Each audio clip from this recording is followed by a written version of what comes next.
So good morning, ladies and gentlemen.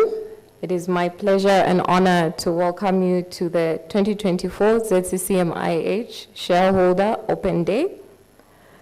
A special welcome to our key stakeholders and our key shareholders, the Ministry of Finance and National Planning, the IDC, and the National Pension and Scheme Authority, NAPSA. Another special welcome and warm greetings to all our esteemed shareholders that have joined us here today physically and those that are joining us virtually from around the world. My name is Katel Nakazwe, and I serve as Corporate Affairs Officer at ZCCM-IH, and I will be your Director of Program for the day today. Before we get into the business of the day, allow me to introduce to you the ZCCM-IH Board of Directors and Management here with us today. On the high table, we have our Board Vice Chairperson, Mr. Movita Akapela. Right next to him, we have our CEO, Dr. Ndoba Vibeti. Next to Director Akapela, on his right, we have our Company Secretary, Mr. Charles Mujumpi. And right next to Mr. Charles Mujumpi, we have our Director, Philippe Toussac. On the management table, allow me to introduce to you Mr. Brian Musonda, who's our Chief Investments Officer. Right next to Mr. Musonda, we have Mrs. Chilandu Sakala, who is our Chief Financial Officer. Next to Mrs. Sakala, we have Mr. Shepard Mwanza, who's the Chief Auditor. And next to Mr. Mwanza, we have Mr. Brian Bilima, who's our Chief Legal Officer, acting in the position of Chief Legal Officer. Next to Mr. Bilima, we have Mr. Tisa Chama, who's our Chief Technical Officer. And next to Mr. Tisa Chama, we have Mr. Mokuka Kangwa, who's our Chief ICT Officer.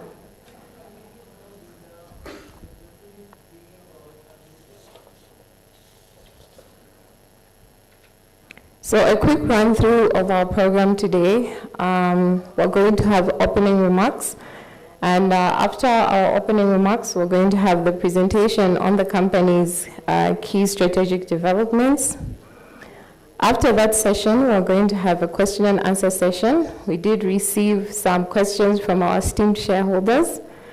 And after the question and answer session, we will be ready to end our program for the day.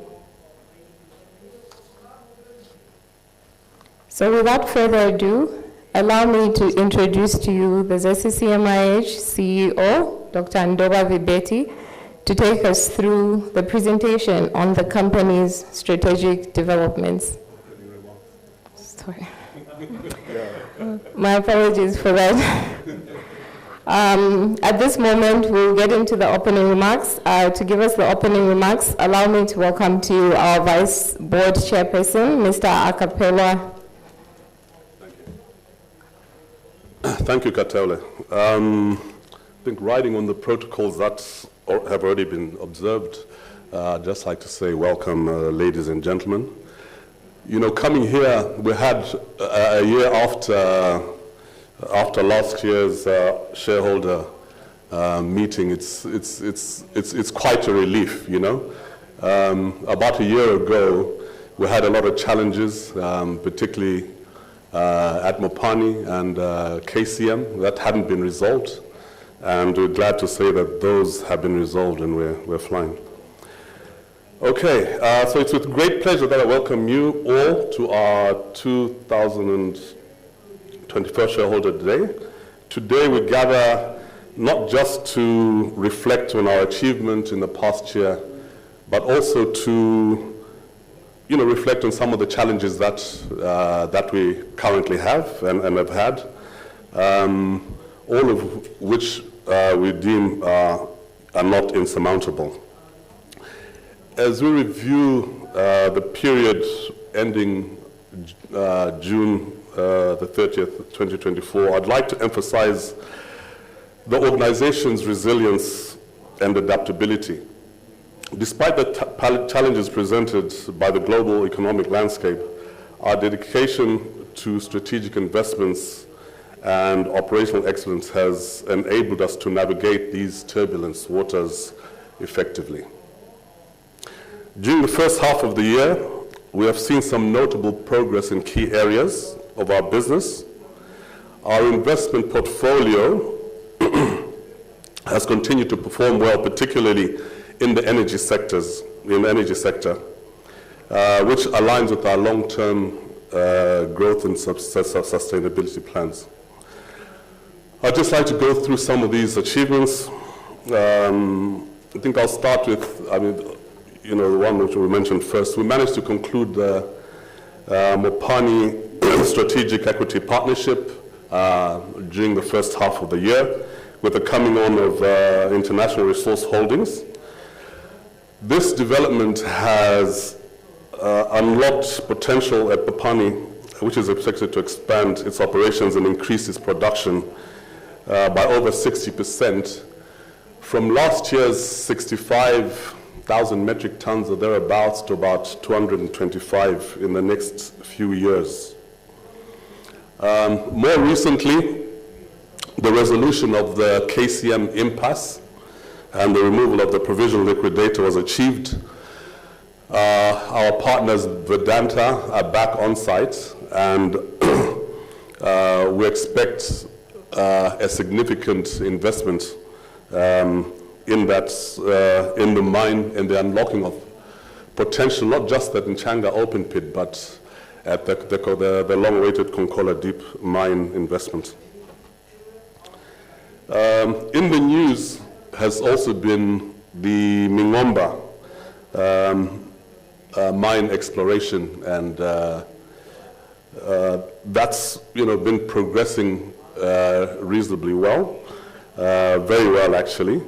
And this is a mine which shows indications of very relatively high-grade ore. We talk about 3.5 to 4%, and we expect that to be running in the next, I believe, 4 to 5 years, between 3 and 5 years. So that's a very exciting prospect. Lubambe mine, which was struggled for a number of years with EMR, we managed to negotiate to bring on board a new partner, who are JCHX. JCHX are looking at investing over and above 300 million that they've pledged. They're still going through the mine development plan, and we expect the life of mine there to extend significantly. I think another significant issue at Lubambe Copper Mine and our partnership with them is that we've novated our shareholders agreement, and this will be the first mine where we've got an off-taker option, which is a first for ZCCM-IH, and for that, it was well negotiated by management and others. On the energy side, CEC has continued to perform very well. We've got a 31.7%, I think, interest there. And the commencement of the second phase of Mamba's thermal plant has essentially commenced, so their capacity is going to increase from 300 to 600. The significance of this investment is that it provides base load for our industry and others, and we're looking at a turnaround time of about 2 years, which is very fast for a thermal power plant. So that's a very exciting prospect, and I think the CEO in his presentation will elaborate a lot more on that, on what we've invested and what expected returns are. In the news as well has been Kasenseli. Kasenseli, again, is another one that we've had challenges over the years, most of them legal, also with the local community. Those issues have now been dealt with. And we're undergoing a process of basically rehabilitating the mine to the mine safety department's safety standards. I mean, one of the key things, I suppose, particularly in the small mines, is maintaining safety. And we do not want to open until we're sure that all those things have been fulfilled, and we've got an agreement with the local community. So we're very excited about that particular prospect. And again, the CEO will elaborate on timings and that sort of thing when it comes to Kasenseli. Kariba Minerals, you'll be happy to know, turnaround, they're back in the black. And those of you who follow social media will see that they're very active in communicating and are looking at expanding that particular business. And then looking ahead, we're optimistic about the opportunities that lie before us in the energy sector in particular. That presents a lot of opportunities for us. And I think I'd be folly not to add the importance of, I suppose, in terms of capacity building and human development within the organization. Again, it's an area that a lot of work has been done to, in as far as restructuring the organization to make sure that it addresses our strategic goals. So a lot of work has been done there, and it will be elaborated, I suppose, in the main presentation. So, in as far as today is concerned, we encourage each one of you to consider not only the numbers, but also the vision and strategy that underpin it. We're looking forward to some good discussion around that. And we're confident that together we can navigate the complexities of mining, energy, and related sectors and emerge stronger, continue to create value for our stakeholders and shareholders. And we thank you for your unwavering support and trust in ZCCM Investment Holding PLC.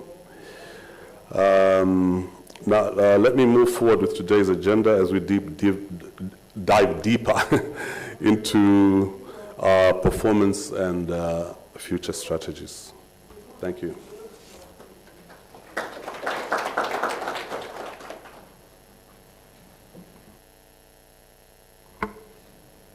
Thank you so much, Mr. Acapella. That was our Vice Board Chairperson. He has given us some high-level highlights on some of the key developments of the company on our road to creating tangible wealth for all our stakeholders and the people of Zambia. At this particular juncture, I would like to welcome to the podium our CEO, Dr. Ndoba Vibeti, to take us through the presentation on the key strategic developments of the company. CEO. Thank you very much. Thank you, Master of Ceremonies, and to the shareholders assembled here this morning, good morning, and to the directors, good morning as well. And I'm pleased to say that it's been another year.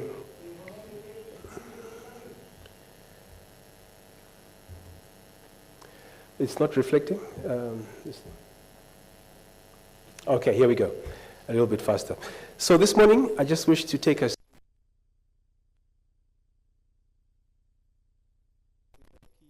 investment developments that have happened in the half year, the financial performance highlights, just a few words about the strategic direction of the company, and some bit of detail on some of the corporate actions that have taken place in this half year.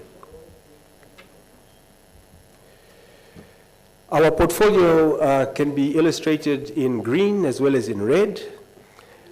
just to say that all the companies in green are those in which we either intend to increase or hold or restructure our holdings, whilst the companies that are highlighted in red are the ones in which we have made a strategic direction to divest as we focus on being a mining and mining-related investments holding company.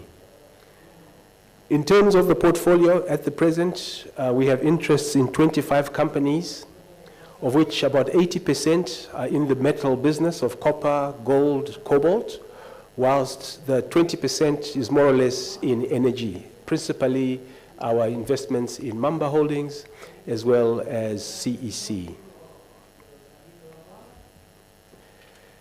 So in terms of the key strategic investment developments in the half year, in terms of the investee companies, at Kansanshi Mining PLC, the significant development there was that in April of this year, we and FQM completed the conversion of our dividend rights into royalty rights, which has ensured a better sight of our income going forward. For example, we earned $56 million in royalties, and a further $9 million was received in VAT refunds as at the end of December 2023. In terms of the operations at Kansanshi Mining, the S3 expansion program was commissioned during the year to address the sharply declining ore recoveries at the mine. Completion of this exciting expansion project is targeted for mid-2025. At Copperbelt Energy Corporation, we increased our shareholding from 24% to about 31%. The company itself commissioned a 34-megawatt solar PV plant at Riverside in Kitwe, and has also commissioned an additional 60-megawatt PV plant at Itimpi. It has also issued a $200 million green bond on the Lusaka Stock Exchange for refinancing existing projects as well as funding near-term planned projects to expand their production of renewable energy.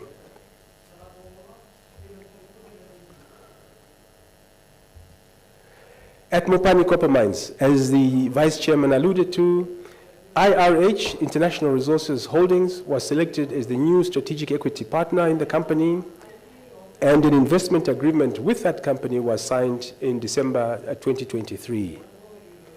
Now, through IRH, IRH through their subsidiary Delta Mining, has so far invested $620 million, consisting of $400 million to restructure the $1.7 billion Glencore debt, as well as a $220 million equity investment directly into the company. In addition, the balance of $400 million is going to be injected into the company over the coming 3 years. Now, as part of this strategic equity transaction, ZCCM-IH is obligated to secure the payment of $150 million plus accrued interest to Glencore. And to facilitate this, the government of the Republic of Zambia has agreed to provide ZCCM-IH with an interest-free loan of about $173 million. This loan is specifically intended to liquidate the debt owed to Glencore, including the interest accruable. Mamba Collieries Limited is now known as Mamba Energy, and ZCCM-IH will participate in their Phase 2 expansion program by investing in proportion to its shareholding, with a target completion date of 2026. At Mamba Energy, the investment required is $400 million, of which $300 will be in debt and $100 million will be in equity. And as equity partners, we shall participate in the equity funding as well as in the debt funding of this project. Mamba, additionally, has been issued with 2 large-scale exploration licenses for lithium, as well as other minerals, such as gemstones that are known to occur in that part of the country, like amethyst and aquamarine, tantalum, and also tin. Expansion works, or rather exploration works, are expected to commence soon. To date, a total of $205 million has been paid by ZESCO to Mamba Energy against the agreed settlement amount of $447 million. This amount, or the lack of it, has been hampering the operations of Mamba Energy, and with the receipt of the monies from ZESCO, the prospects for the company have improved significantly. At Mingomba Mining, the full incorporation of the company with the shareholders agreement was completed in 2023. And using AI technology in their exploration works, together with the initial studies known of this deposit, the exploration works are expected to be almost complete by the end of this year. At present, there is a projected $2.5 billion mine development program envisaged over the next 10 years. To date, the mine has spent just over $50 million on exploration and related activities. At our investee company CNMC, Luansha Copper Mines, they have since commenced the dewatering of Shaft 28 as part of their plans to expand the mining operations. This project has got a cost of over $500 million, but is expected to bring on board an additional 300,000 tons per year of copper ore mined. At NFC Africa Mining, they are exploring the possibility of expanding the southeast ore body, and this is expected to extend the life of mine by 25 years and significantly also boost copper production capacity. Exploration and feasibility studies are currently underway at NFCA. At our subsidiary Zambia Gold, the company received funding with an equity contribution from the Ministry of Finance, totaling 99 million kwacha for operations this year. And following the resolution of outstanding issues with various stakeholders, Zambia Gold have commenced the remedial works at Kasenseli, which will pave way for operations to commence mining operations thereafter. At Lubambe Copper Mines, the completed cobalt transaction transferred its extension project to cobalt into the company now known as Mingomba Mining, in which we are also partners in the same shareholding that we were at Lubambe, but will increase it, in fact, by a further 5%. There have been continued mine optimization plans that have been drawn up and are being finalized for production, including the installation of a water pump station at the 420-meter level. Looking at our other subsidiaries, we have turnaround strategies, and as part of turning around the fortunes of these companies, ZCCM-IH has provided funding to Kariba Minerals in the past half year, to Limestone Resources, as well as to Mesenge Environmental and Technical Services to support their turnaround plans. I now wish to move on to the financial performance highlights, just in a nutshell, to see how the company has fared in the half year, and we'll do this with a series of graphs. So the key thing to look at there, I think, are the blue bars, which are indicative of the half year 2024, this being for the company.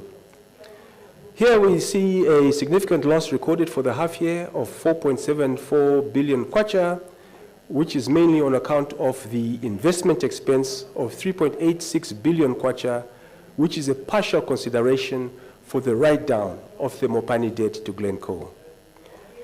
Additionally, a decrease in revenue was also driven by the reclassification of Mopani from being a subsidiary when we own it 100% to an associate, which we now own at 49%. Looking at the group has recorded a 1,276% increase in profit for the half year. And again, this is mainly due to a significant once-off gain of 42.3 billion kwacha, which has been recognized from our investment in Mopani. The share of profit from equity accounted investees also increased significantly to 19.2 billion kwacha compared to 2.36 billion kwacha in the previous full year.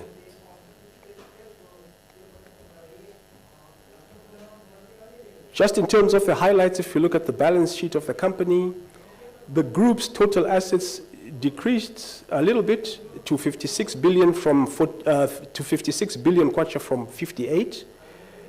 This 3% decrease was again due to the reclassification of Mopani from being a full subsidiary to being an associate. Similarly, the group's total liabilities also decreased in 2024 by 98%. This decrease in the total liabilities was again related to the settlement of the $1.7 billion which had been owed to Glencore by Mopani.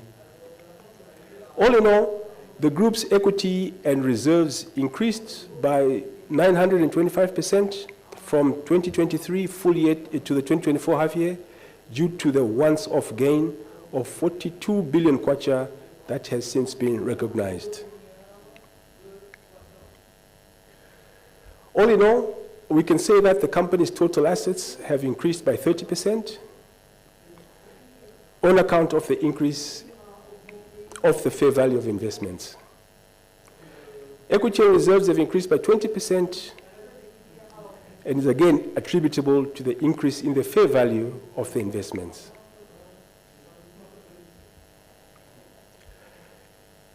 All in all, I'll end with this slide detailing an analysis of our investment in associates. And at group level, the share of profits recorded during the 2024 half year has increased from 2.36 billion kwacha in 2023 full year to 19.23 billion kwacha half year 2024. The improved financial performance of Mopani arises mainly from the settlement of the 1.7 billion loan which had previously been owed to Glencore. This marks the end of my basic presentation, but I'd like to show you a few slides to just take a look at what our shares have been doing. As you know, we're listed on 3 stock exchanges, and on the Lusaka Stock Exchange, we have seen in this half year a 125% increase in its share price. We've also, in the same period, seen an 81.3% increase in our share price on the Euronext.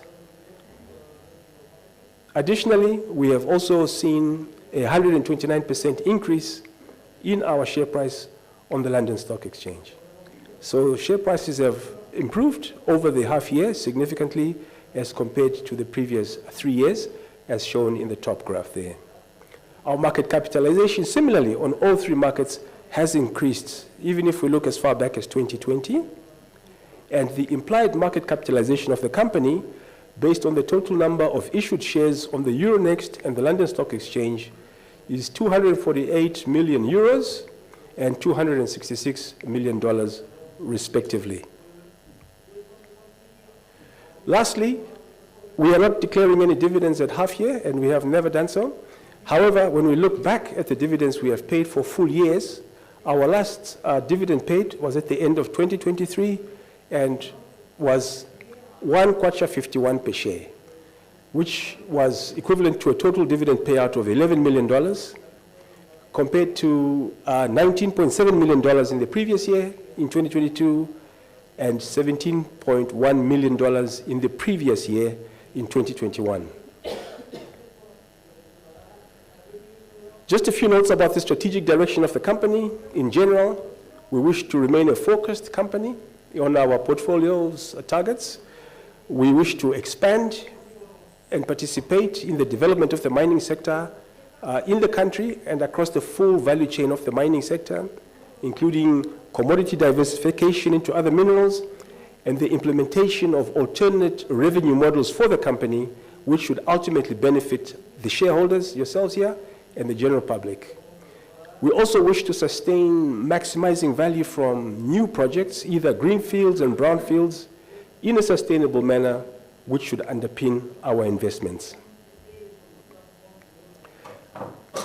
In the mining area, which is our chief focus area, there are mining expansion projects that are foreseen at Kansanshi, at Mopani, at NFCA, at CNMC, as well as KCM. These projections are from 150%, for example, at Mopani, up to about 40% expansion in production at CNMCA. They are all related to different production projects from expansion projects. Looking at the key focus area of mining value extraction initiatives of the company, which should result into sustainable revenue, we have royalty revenue initiatives at the moment, as alluded to by the Vice Chairman, both at Mamba Energy as well as Kansanshi Mining, which has since been implemented and is already sustaining the cash flows of the company. We also have negotiated mining rights at Lubambe Copper Mines, and we shall fully develop these in this coming period. In the field of energy, again, as mentioned, Mamba is undergoing its phase 2 expansion project, which is going to double the power generated from 300 megawatts to 600 megawatts. Our participation includes $35 million investment as equity, as well as $15 million participation as a loan into Mamba Energy. At Copperbelt Energy Corporation, we pose to participate in their $200 million green bond. Furthermore, within the company, we are also looking at a variety of energy projects which we hope to bring to the market.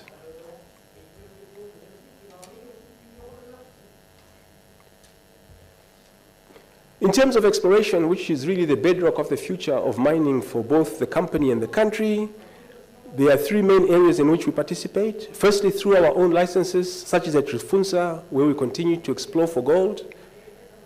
Also, licenses owned by our subsidiaries, such as those held by Zambia Gold Company at Kasenseli Gold, which is basically an exploration project at the moment. Also at Kabundi Resources in Serenje, where there is manganese mining taking place, as well as continued exploration. And at Kariba Minerals as well, where we are mining amethyst.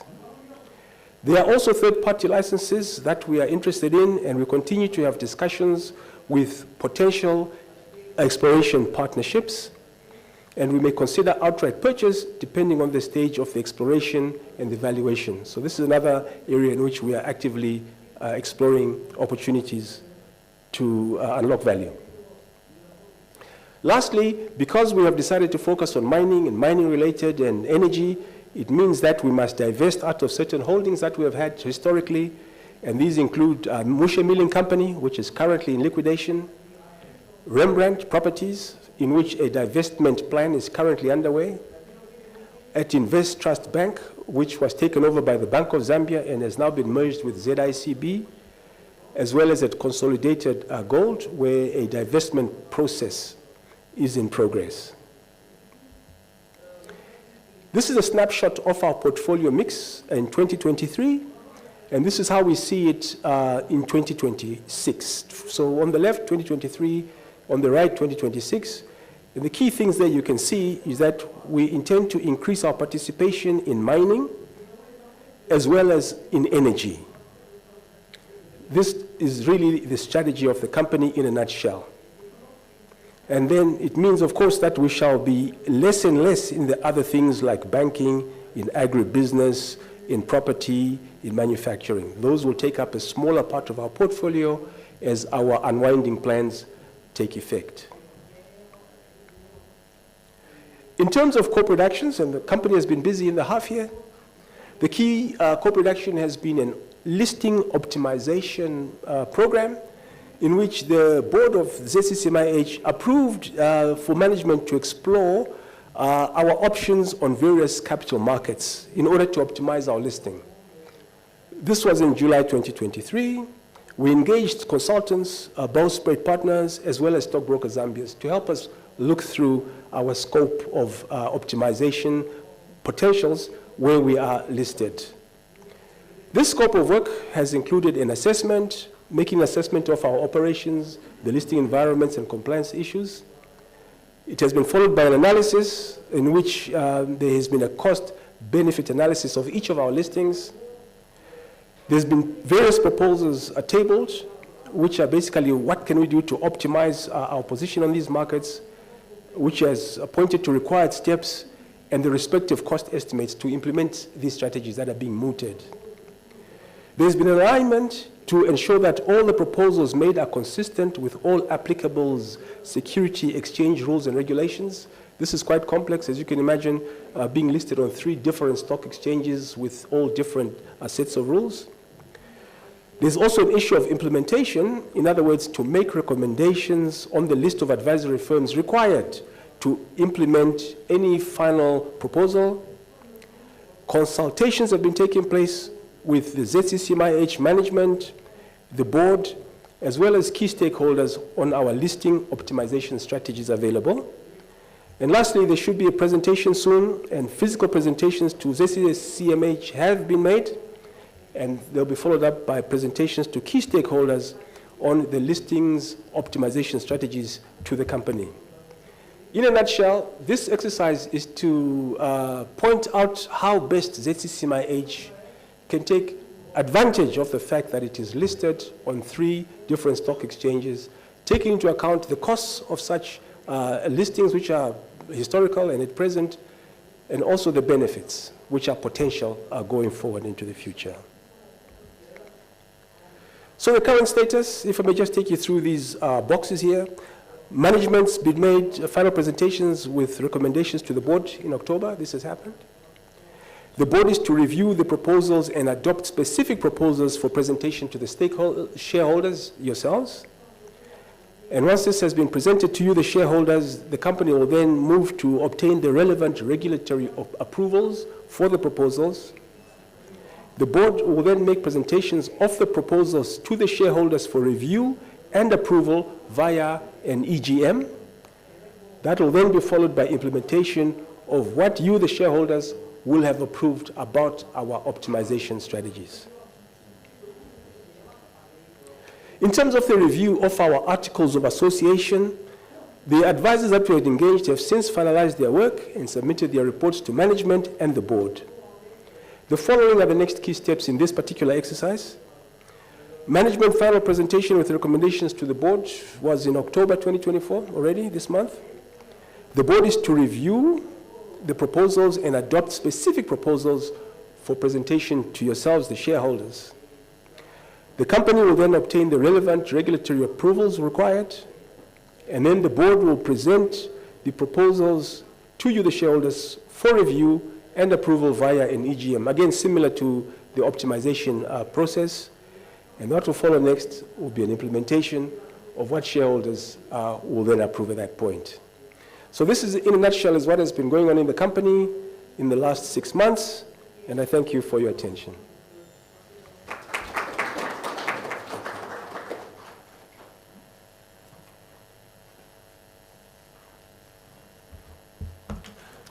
Thank you so much, CEO, for that insightful presentation.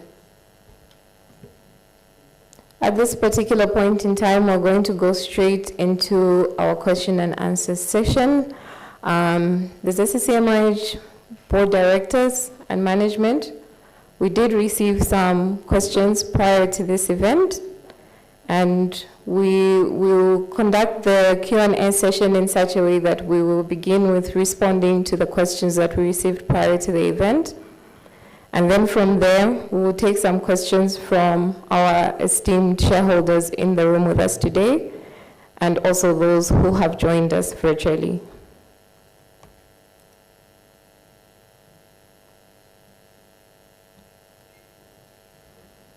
So the first question comes from a shareholder by the name of Slyven Bloomer. His shareholding is under the Euronext listing. I will direct this question to CEO. The question is, why is ZCCM-IH not organizing questions and answers with conference call sessions with financial analysts and journalists after each financial report? And by these reports, he meant the 6-month report as well as the annual report. He goes on to say that it needs to be adapted so that even the non-Zambian shareholders can participate. Your response, CEO, sir? Thank you very much. In a nutshell, after we present to the shareholders, the public is free to contact the company And we have not particularly organized such sessions, but it is a proposal that we shall look into and we shall implement. Thank you. Thank you so much for that, CEO. The next question, also coming from Mr. Bloomer, reads, why is ZCCM-IH not able to restart Kasenseli Gold Mine? It is an open pit mine and this should already be done. Who is to blame? Your response, CEO? Again, thank you very much. In the presentation, I've just pointed out that we have resolved our issues at Kasenseli and that remedial works are currently underway. The remedial works were a directive of the Ministry of Mines and Minerals Development. And as soon as these are completed, the Ministry of Mines and Minerals Development will inspect to ensure that we have complied with their directives. And once they give us the green light, the commercial operations at Kasenseli will commence. So we have already gone back to Kasenseli. Thank you. Thank you so much for your response, CEO. The next question comes from a shareholder by the name of Marcel Earnings. Marcel is also under the listing on the Euronext. And Mr. Marcel Earnings' question is,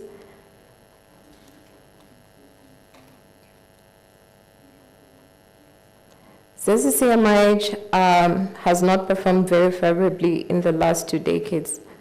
Which changes may shareholders expect to be launched in near future to ensure a much better evaluation of the company?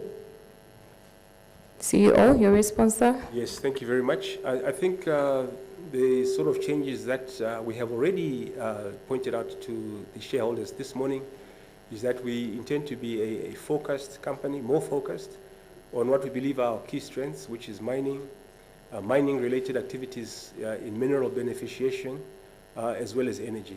So it means that we have decided to divest away from activities that are non-mining, and we have instituted a process that is already underway, as I've illustrated.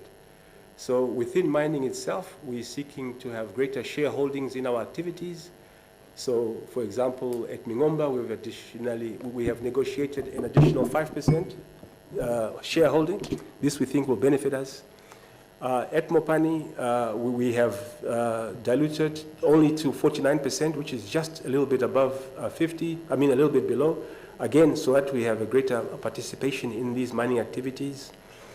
And this strategy is to ensure that we have a say in these mining operations, which say should ultimately benefit the people of the country. We are interested in mineral beneficiation. We have a project to beneficiate minerals. For example, we have a precious metals plant project that is underway. Energy becomes and is a key area of interest to us. As we all know here, there's an energy crisis in the country. And even looking forward, energy will remain a good area for us to look into for many years to come, just given our contexts in the Southern African region. So it is with some of these initiatives that we expect to turn around the prospects of the company in the medium to long-term future. Thank you. Thank you very much, CEO, for that response. The next question from the questions that we received prior to the event is from a shareholder going by the name of Olivier Creto, also under the listing on the Euronext. His question is, following the mapping of the country, will ZCCM-IH be interested in investing in all or part of an operating license proposed by the government? Your response, CEO, sir? Yes, indeed.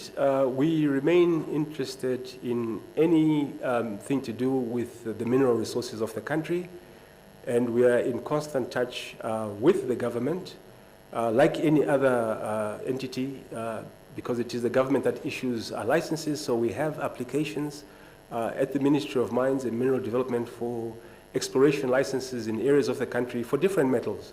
So we have interests in base metals, we have interests in industrial minerals. We have interests in precious metals and minerals, as well as energy. So yes, as the mapping continues, which helps to refine exploration areas, we remain an active participant in trying to develop the mineral resources of the country.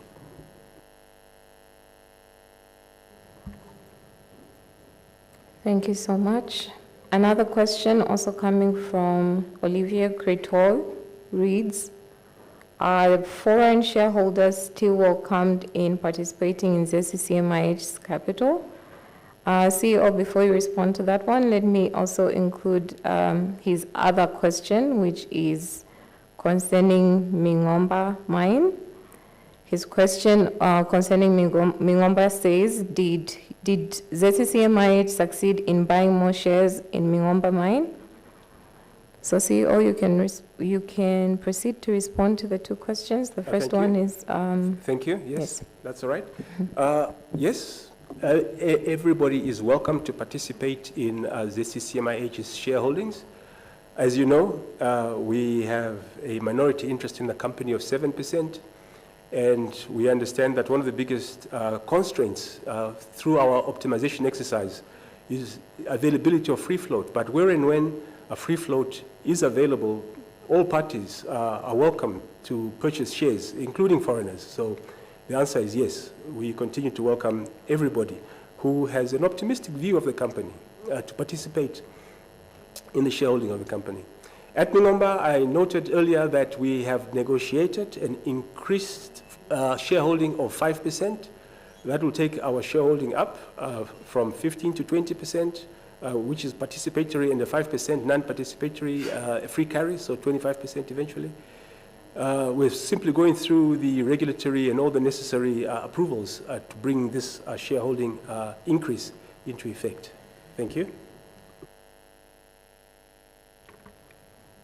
Thank you so much, CEO. The next couple of questions are also from Mr. Olivier Creton. The following reads, is Konkola Copper Mine, KCM, now in full production? And the question right after this one is, in what proportion will ZCCM-IH be able to create more value as a copper trader of its ownership compared if it had been stayed in traditional shareholder of Lubambe Copper Mine? So this particular question is in relation to Lubambe Copper Mine, and the first one is in relation to KCM and whether or not it's in full production. CEO, you can proceed with your response. Thank you very much. So KCM, as we are all aware, was in a state in which it was not able to produce, even what its capacity is, for a lot of reasons. And with the resumption of the relationship with Vedanta, Vedanta is undertaking a lot of remedial works, and there's a lot of works to improve the operations. And over and above that, there is a long-term project alluded to earlier, which is the Konkola Deep Mining Project, the KDMP. We believe that it is when this project is fully executed, which is over the next 2 to 3 years, that the company will be able to ramp up its production to what we believe is its steady state level of between 220 to 250,000 metric tons a year. At the moment, KCM is producing less than 100,000. So you can see it's going to take this capital injection that Vedanta has committed to over the next 2 to 3 years to bring it up to full production. Sorry, what was the other question? The other question is, in what proportion will ZCCM-IH be able to create more value as a copper trader of its ownership compared to if it had stayed a traditional shareholder of Lubambe Copper Mine? Thank you very much. Yes, so with Lubambe, this negotiation where we have access to our proportion of metal, for us represents an opportunity to explore the trading markets and to also explore the possibilities. As you know, when somebody has the offtake agreement, you as a shareholder are tied into that at whatever terms that company has negotiated. When we look at the terms that had been negotiated previously for the offtake of metal from Lubambe specifically, as well as from the other mines in general, we believe that being actually able to participate in the marketing of our own share of metal can produce better results than we have obtained to date. I'd also like to point out that this is an initiative that is not only taking place in Zambia, but other metal producing companies and countries are increasingly taking this stake. For example, in the DRC, where Jacamins has in fact set up its own metal trading desk and trades metal that accrues to it from its shareholding in the different mines in that country. So yes, we're exploring the potential that we think we can unlock. Thank you. Thank you so much, CEO, for that response. I believe the next question is related to the one you have just given us a response on, and it reads, are you going to extend the above method of dividends received from other participations already owned by ZCCM-IH? Yes, indeed. And again, I mentioned it roughly that we're exploring royalty arrangements with several of our investee companies. And for us, the key driver for that is that royalty arrangements ensure a certain level of income to ZCCM-IH based on the production or the revenues of those companies, rather than the traditional methods of dividends, which, as you know, are dependent on the management and the shareholders of those companies, in which our level of interest or influence has traditionally been small, at the 10% to 15 to 20% level, and where we've regularly been outvoted when we wanted dividends, when we felt that company could afford to pay dividends. With the royalty stream, we will get paid when based on the production in those mining entities. So yes, we are pursuing this revenue model of royalty over dividends in several of our other investee companies. Thank you. Thank you so much for that, CEO. The following question, also from the shareholder by the name of Olivier, is in relation to the Zambia Gold Company. And the question is, referring to the company public relations officer, Mr. Kaputo Liani of Zambia Gold Company, by the end year of 2021, just before its shutdown, Kasenseli was in optimization phase 2 with new bigger machineries to increase raw material processing from 3 tons per hour to about 50 to 70 tons per hour. That is to improve gold production from an average of 12 kgs per month to about 40 kgs per month. After the past 3 years, what is the monthly gold production target for Zambia Gold Company? CEO? Thank you very much. So between that statement by Mr. Liani and to date, the mine has been shut, and at the moment it's undergoing remedial works. What they have at the mine at this point is a stockpile of ore that was put aside before the shutdown, and this is what will be immediately processed once the operations commence. But to get to the production, there's 2 things that must happen. I've mentioned the sign-off by the Ministry of Mines through their Mine Safety Department. Remember, the shutdown was caused by fatalities at the mine by unauthorized miners. Once that has been done, because of the licensing issues there, the processing plant, which is referred to, has to be relocated from one part of the area to another part. Once that is done, the stockpile can be mined. But going further, Kasenseli essentially remains an exploration project with trial mining. It is the trial mining that yielded those tonnages that have been talked about, with a high of up to about 30 to 40 tons a year, sorry. But going forward, it is the conclusion of the exploration activities that will definitively give us the figures and the outlook for Kasenseli. Thank you. Thank you so much, CEO. The next question is also from the same named shareholder. And this question reads, at the moment, Zambia has an energy deficit. At the same time, the government has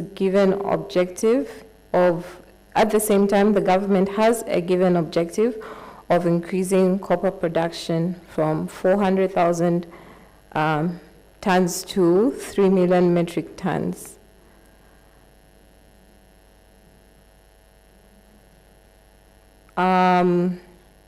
Let me read this question again. At the moment, Zambia is experiencing an energy deficit, and at the same time, the government has an objective of increasing the copper production to 3 million tons. Do you feel that there will be a shortage of energy, or there will be high energy costs in the long term? And how will it be possible to develop existing mines or open new ones with this particular challenge? CEO, you can proceed with your response. Yes, thank you very much. So you need energy in order to mine. We have an energy crisis, so the first thing we have to fix is the energy supply of the country. We ourselves, as I've mentioned earlier, are actively involved in this space. And at Mamba Energy, we're participating in the doubling of the capacity there to 600 megawatts. At CEC, we're participating in their efforts to increase green energy, as well as on our own. We have active projects to contribute to the production of energy in the country. So the country's current installed capacity is about 3,000 megawatts, and the actual amount available is around 1,000, so there's already a deficit of 2,000 megawatts in the country, which has to be resolved before we can even think about having expansionary projects which require more energy. But I'm glad to say that more and more our mining companies are also taking up this challenge. A lot of them have a lot of space, land around their operations, and several of our investee companies are already talking about plans to generate energy in addition to their production of metal. So efforts from a lot of players in the country. ZESCO has got active projects, including the interconnect with East Africa. They have long-term projects. They are looking at restarting some of their heavy fuel oil power generators. Mamba is talking increased baseload from coal-fired. ZCCM is engaged in efforts to help increase green energy. On top of that, if you look at the newspapers, there have been a lot of requests from independent companies in the country to either increase hydropower production or solar energy production. So participation by many hands to resolve this crisis is really the starting point. Happily, on the regulatory front, things that have hindered the production and on-selling of energy by independent power producers have been addressed by the government. Issues to deal with the transmission of energy from a particular producer to a particular customer have also been resolved by government. So the whole regulatory environment has also undergone an important change that is more market-friendly. So there's no silver bullet to this crisis, but the active participation by many entities in the country, ZESCO, the mines themselves, independent power producers, ZCCM, I believe will solve this problem, and it is the solution of this problem that will actually lead to the potential to produce more power in the country, and the production of more power in the country will enable mining copper production to increase. The president himself has said that as Zambians we should aim to produce at least 10,000 megawatts. I think this is a good challenge, and we are up to it. Thank you. Thank you so much, CEO. Yes, if I could just add to what the CEO said. The goal of 3 million metric tons is really a call.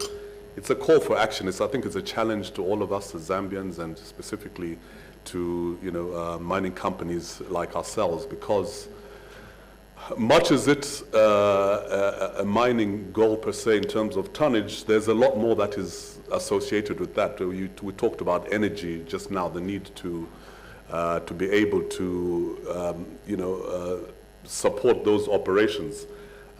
There's an integrated resource plan that has been, that was concluded last year, which is, very precise and very addresses this. But beyond that, there are issues around logistics, railroad, ports, and it's upon us to be able to make sure that we take care of, those are opportunities actually. These are, they're not hindrances. They create opportunities, like the CEO said.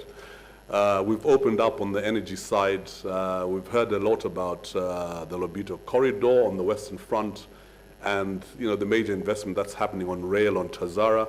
We've got to do a lot of work on Zambia Railways as well. I believe they came up with a strategy a few weeks ago. So there's the logistics side is key. And beyond that, there's financing as well. How are these things going to be financed? So, we look at this really as a big opportunity for everyone, and we need to participate in that. Another key element in all this is local communities. How do we deal with that? If we're going to ramp up our production from last year's 700 odd or 800 average to 3 million, it involves a lot of local communities. How do we handle that? So it's a call for action. Environmental safety, important. We talked about some of the delays in opening Kasenseli.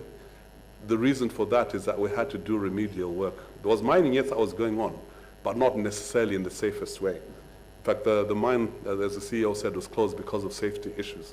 So we want to make sure that all those things are in place before we, before we start up. But basically, in a nutshell, like I say, that is a call for action. I think we've got to take advantage of those opportunities.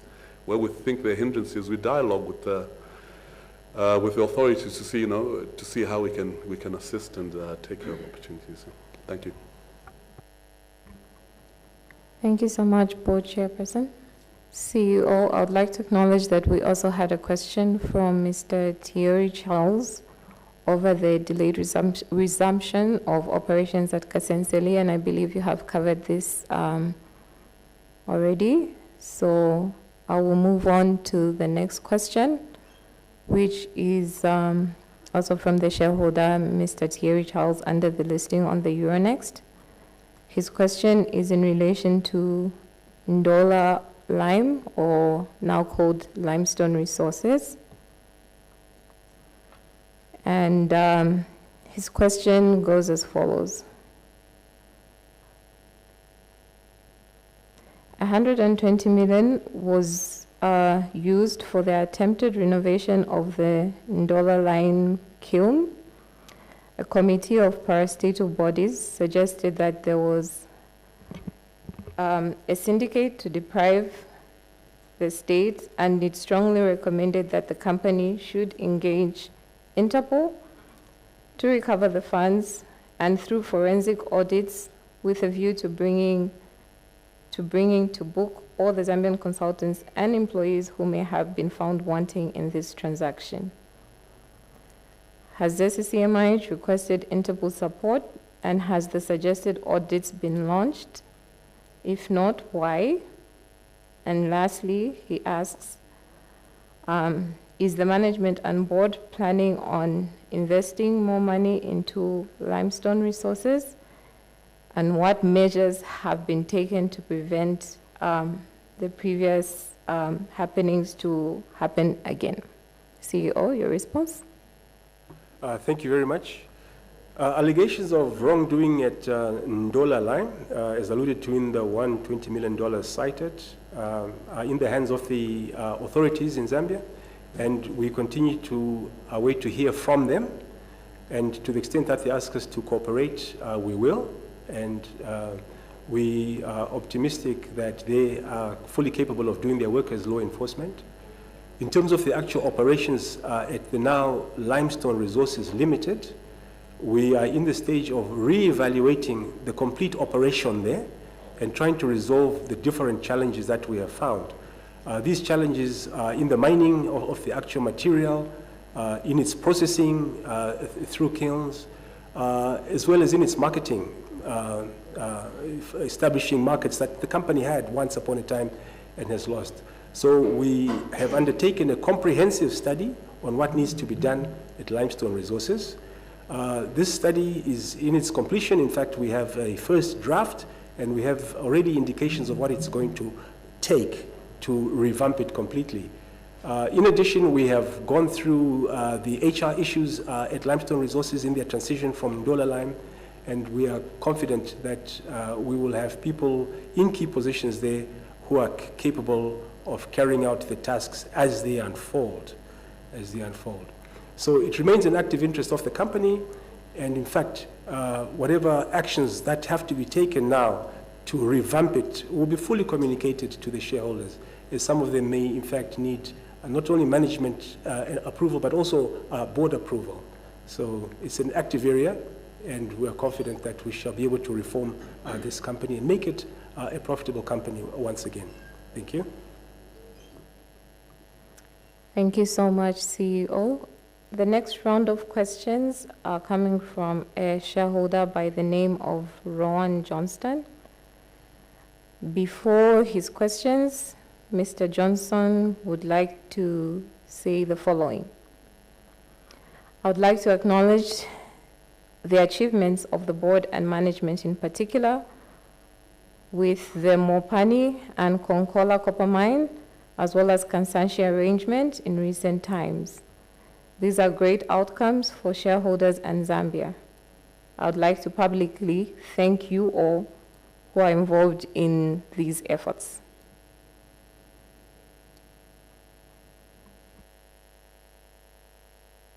CEO, that's a message of gratitude from the shareholder by the name of Ron Johnstone. Thank you very much to Mr. Ron Johnson. Thank you.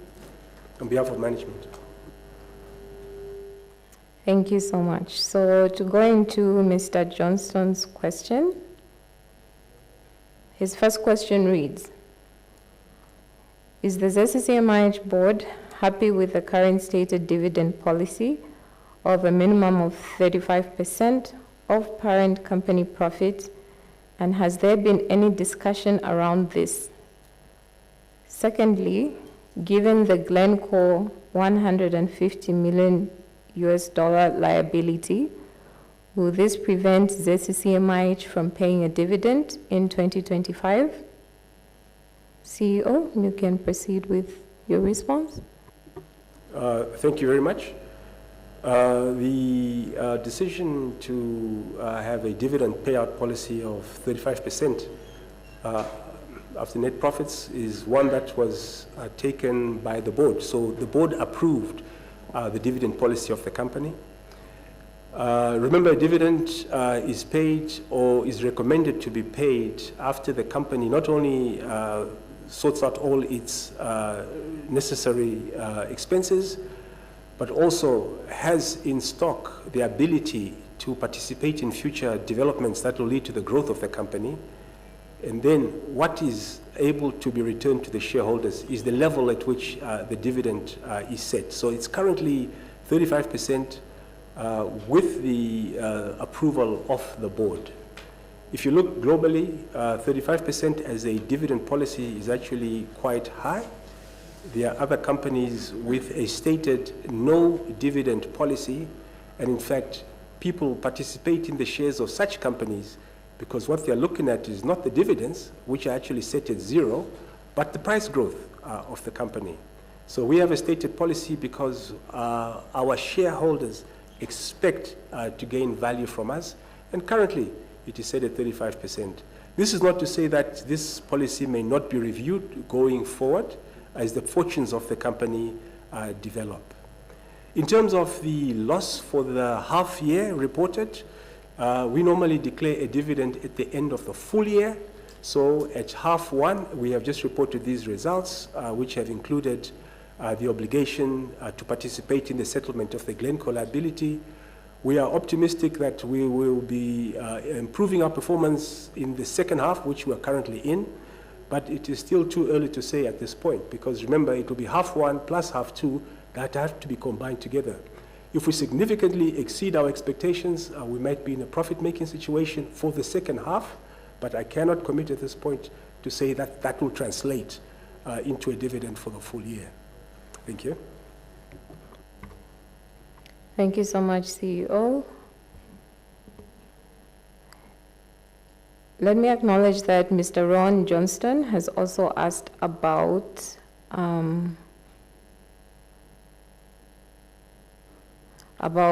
moving some investments to royalty model, and I believe you have already tackled this question.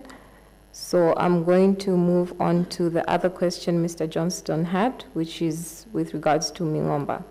And the question is, the Mingomba project could be transformative for ZCCM-IH and Zambia. Have there been any initial thoughts or discussions on how ZCCM-IH would fund its share of the mine, costing in excess of $2 billion US dollars, potentially, according to media reports? Are there any updates from Cobalt on how exploration is going so far? Your response, CEO? Yes, indeed. Thank you very much. Yes, this is an active project. I think I stated that already we have an idea that mine development costs for the full mine could be in the region of $2.5 billion. Now, when you deal with such huge projects, they are never fully funded by equity. These are classic project finance transactions in which equity is put in as well as debt. So we are confident that at our given level of shareholdings, as we develop the mine, we are able to contribute. And when we get to a point where the big capital sums are required, we're able to sit down and arrange finance through the market. Cobalt continues to give updates on their activities at Mingomba. In fact, only yesterday we sat with Cobalt's local management and their international management. They have reported to us that, for example, in this year, they have drilled 40,000 meters of drilling. This is in addition to the 30,000 of meters that they drilled last year, so 70,000 meters of drilling over the last 2 years. They have intersected the ore body 70 times. They are already assembling a team to finalize the location of the central shafts. They are modeling where to locate the shaft. As you know, it's a complex business. It has to do with cost versus early payoff.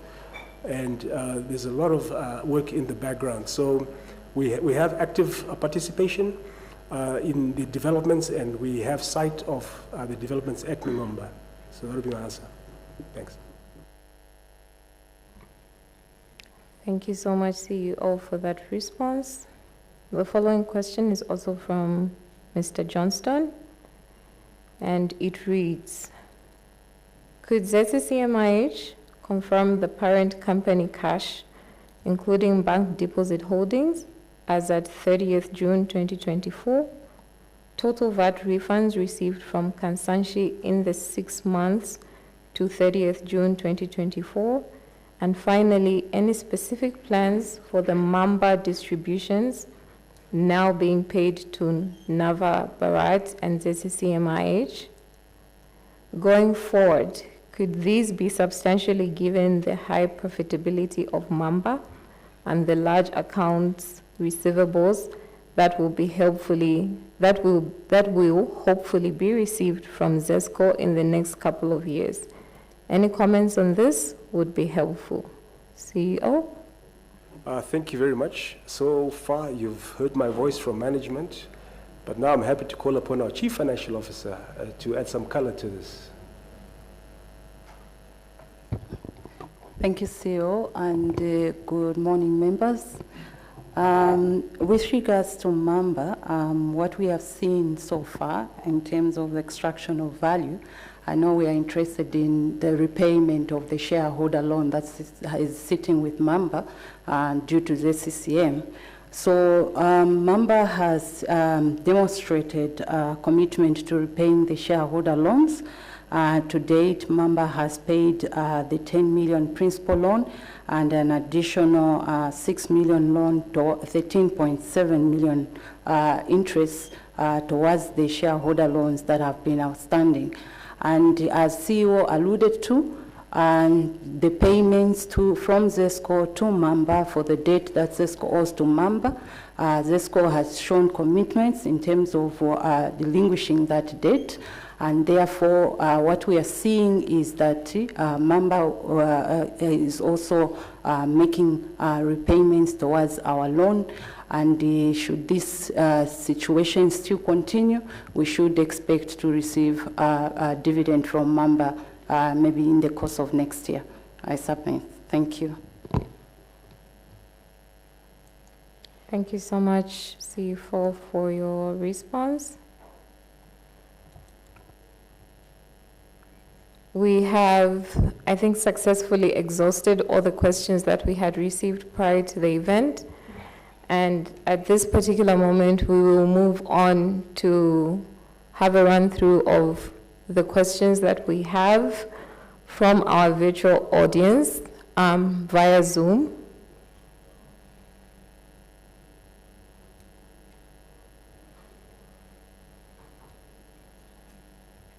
At the moment, we have a question from a shareholder who's not identified on Zoom, and his question is with regards to the dividend plan for, I believe he meant 2025, which CEO has already responded to. So I will move on to the other question.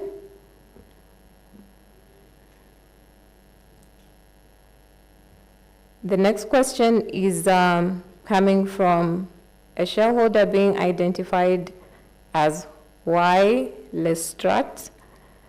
And I will direct Mr. or Ms. Lestrat's question to our Chief Investments Officer, Mr. Brian Musonda.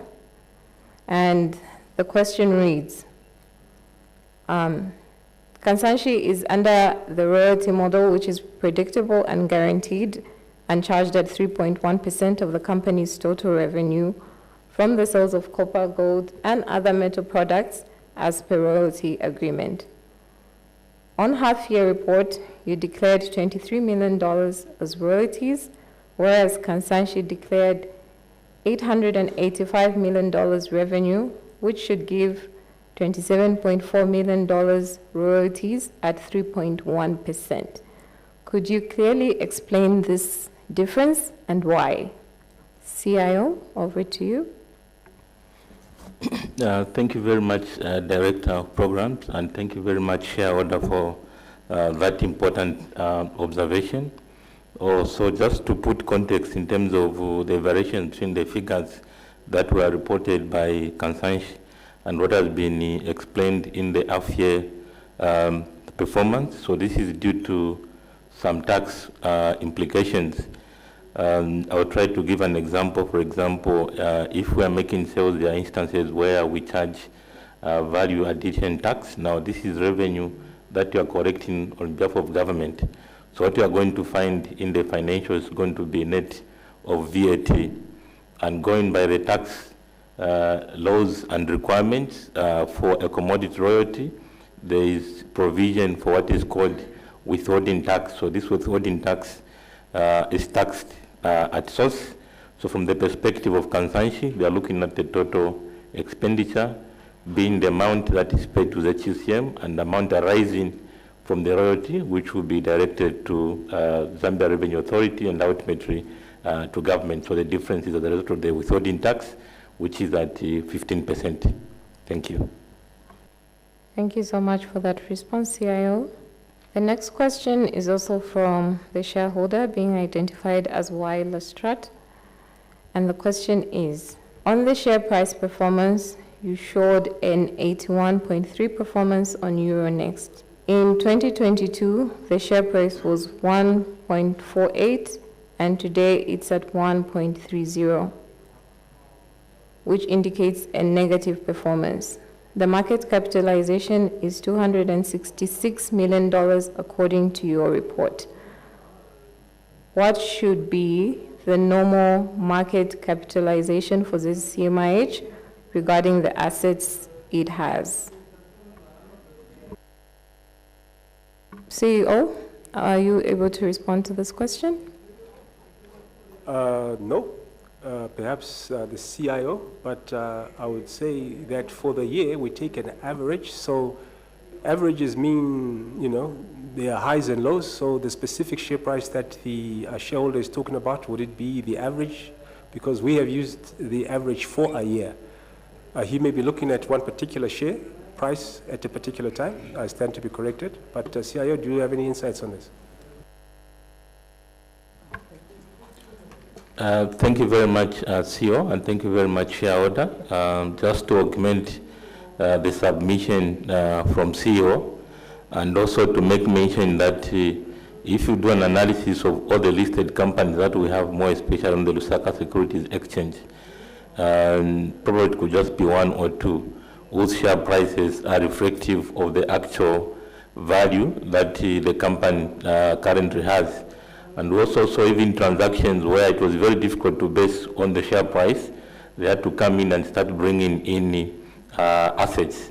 And some of the elements that influences the market price includes the market trend, depending on the sector that you are in, planned corporate actions in respective financial aids, as well as the regulatory factors. And also market sentiments plays a very key role in there.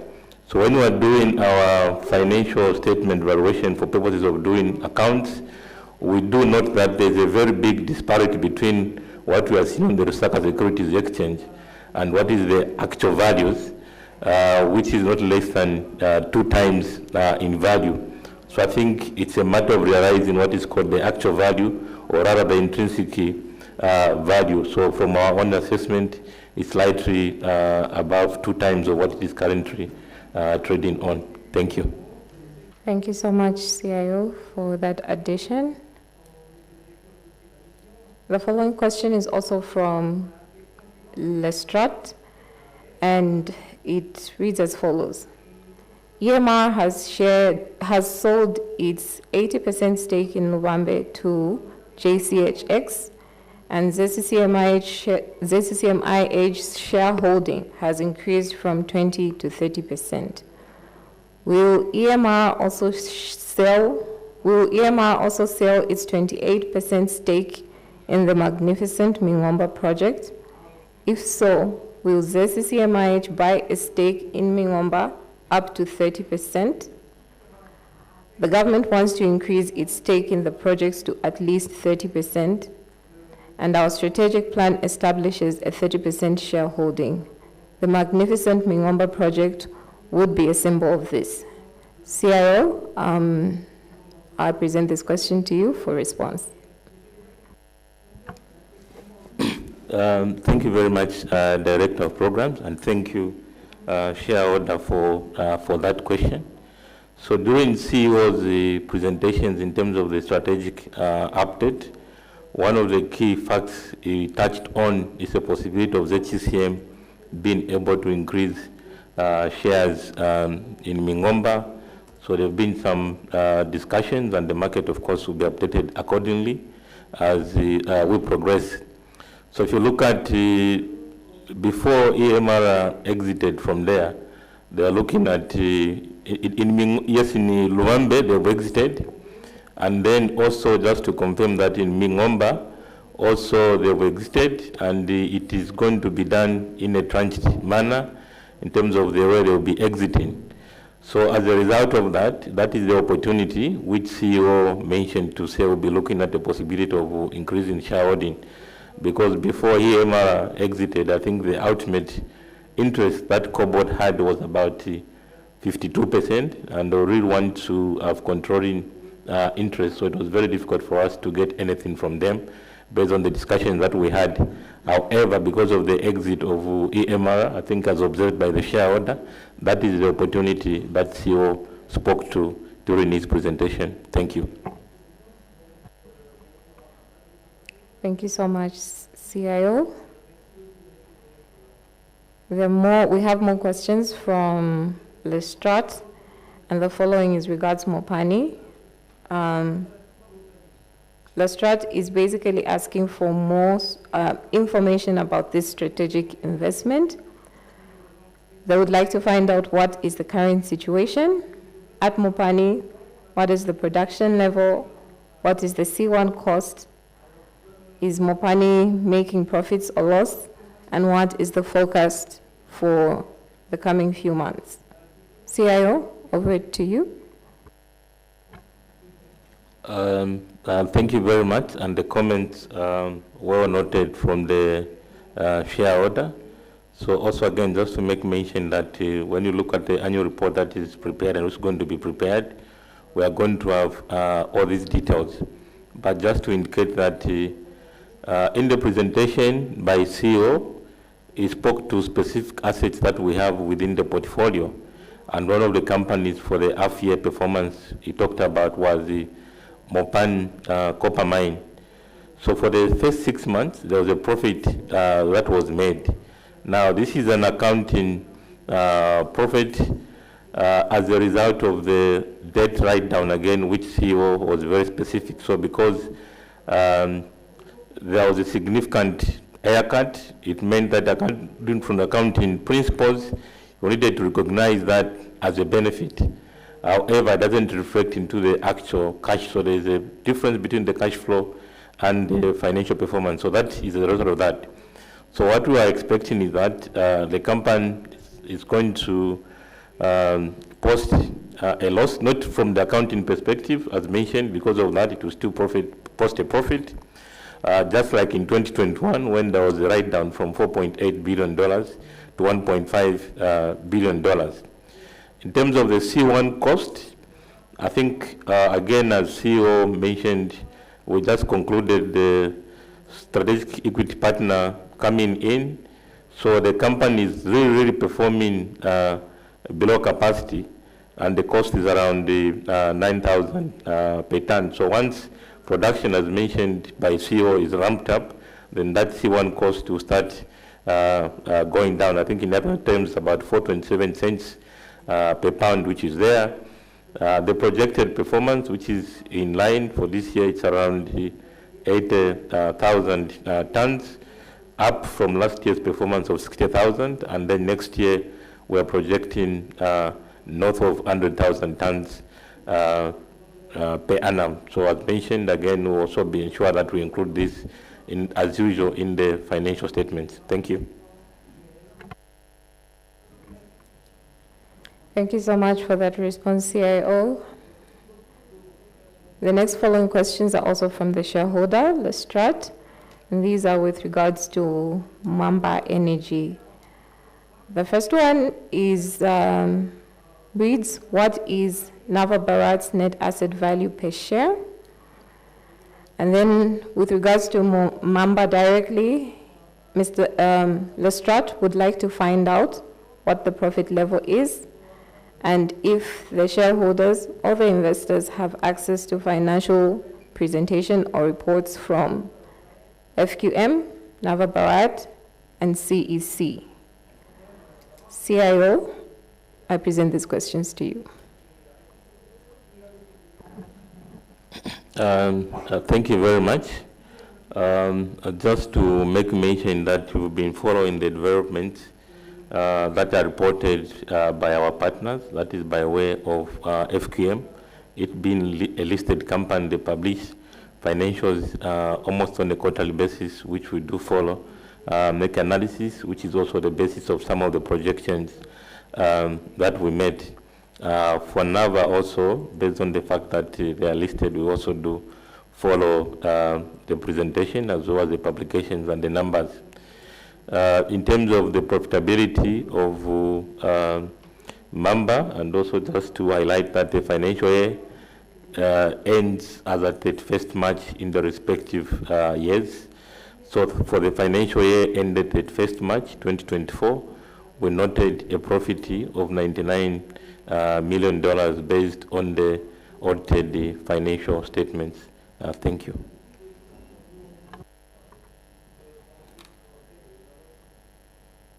Thank you so much for that response, CIO. Let me acknowledge that the shareholder, the Strat, is urging the board and management of ZCCM-IH to provide some guidance as well as figures with regards to the few initiatives that have been put across in the different reports as well as in the presentation today.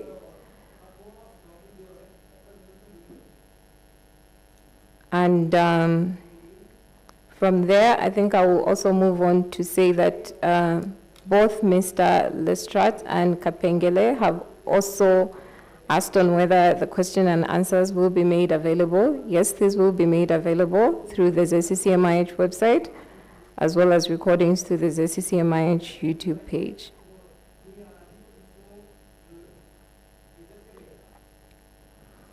I will move on to the next question from a shareholder being identified as Simashonga. Simashonga's question is in relation with Ndola Lime or limestone resources. And the question reads, how is the performance of Limestone Resources, the former Ndola Lime company, and what is the strategy to maintain a competitive advantage in the manufacturing sector? CIO, I present this question to you.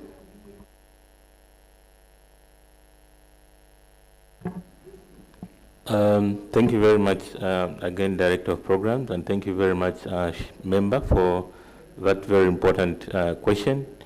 Former Ndola Lime, now Limestone Resource, is a very important asset to us, especially in the community where it is operating.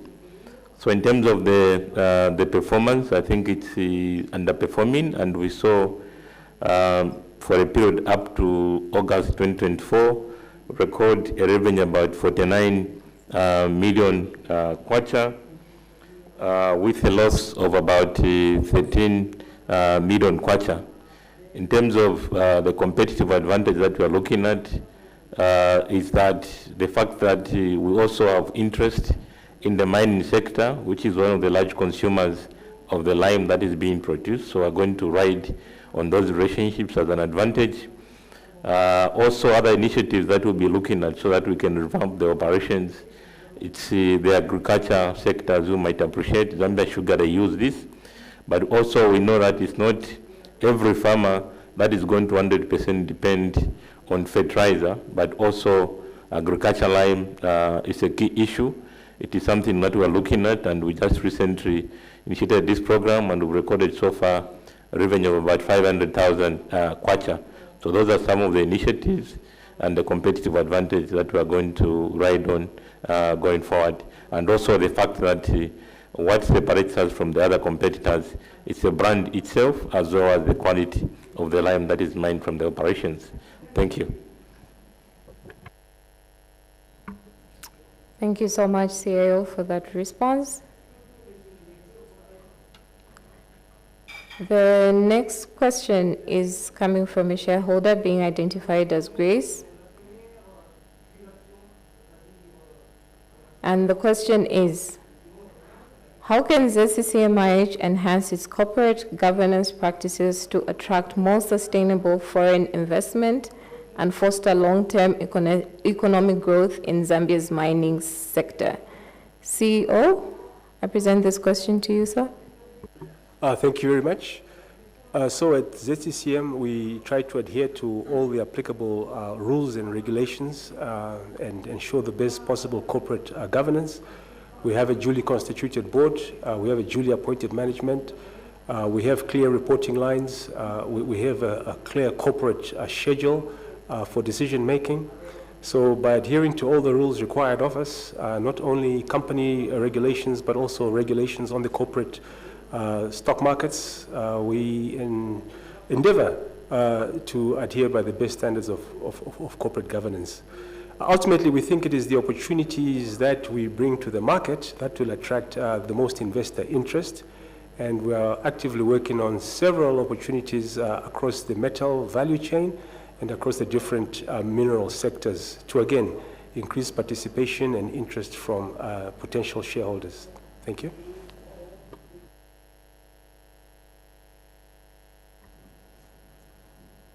Thank you so much for that, CEO. The next question, also from our shareholders joining us virtually, is from a shareholder identified as Hagai Simukonda. And the question reads, Kasenseli mine is known for having high-grade gold, and gold prices are currently at favorable levels. However, the mine's opening has been delayed due to safety concerns. While we understand the importance of meeting the requirements set by the Mine Safety Department, wouldn't it be prudent to make deliberate efforts to fast-track the necessary safety arrangements? Can management provide more details on what specific measures are being taken to expedite this process without compromising safety? What does the expected timeline look like? CEO? Thank you very much. So the key safety measures there related to the open pit. The open pit's design had to be rectified to ensure that it is a safe working area. And this is being done. Mine Safety Department has visited in September and will visit again in October. And we expect that at their visit this month, they will give a sign-off that all the recommendations that they had made have been complied with. That is just the beginning of what should happen next. And what is next is the relocation of the processing plant from one part of that mine to another part. As you remember, there were shareholder disputes around Kasenseli. So this stockpile and this processing plant were located on one part of this mining area, which belonged to a shareholder who is no longer involved in the active work at Kasenseli. In fact, Kasenseli now, with the resolution of the issues there, going forward, that mining operation is going to be known as Kamun Shinshi Resources, in which Zambia Gold holds 95% of the shareholding, and the community, through the Chiwika Development Trust, holds a non-participatory, in terms of costing and so on, 5% shareholding. In terms of timelines, we are confident that by the end of this calendar year, the relocation of the processing plant will have taken place, and the processing of the stockpiled ore will have commenced. Those are the immediate timelines for now. Thank you. Thank you so much, CEO. The next question is also from the shareholder, Mr. Simukonda. And the question reads, given that diversified investments are generally seen as a way to reduce risk and capture growth across different sectors, could you explain the rationale behind the company's strategic shift towards a more concentrated focus on mining and energy? How does this decision align with long-term value creation, particularly when many market trends and best practices suggest that maintaining a diversified portfolio is key to mitigating risk and maximizing returns? CEO, over to you. Thank you very much. So you take advantage of opportunities based on your skill set and based on your own resources.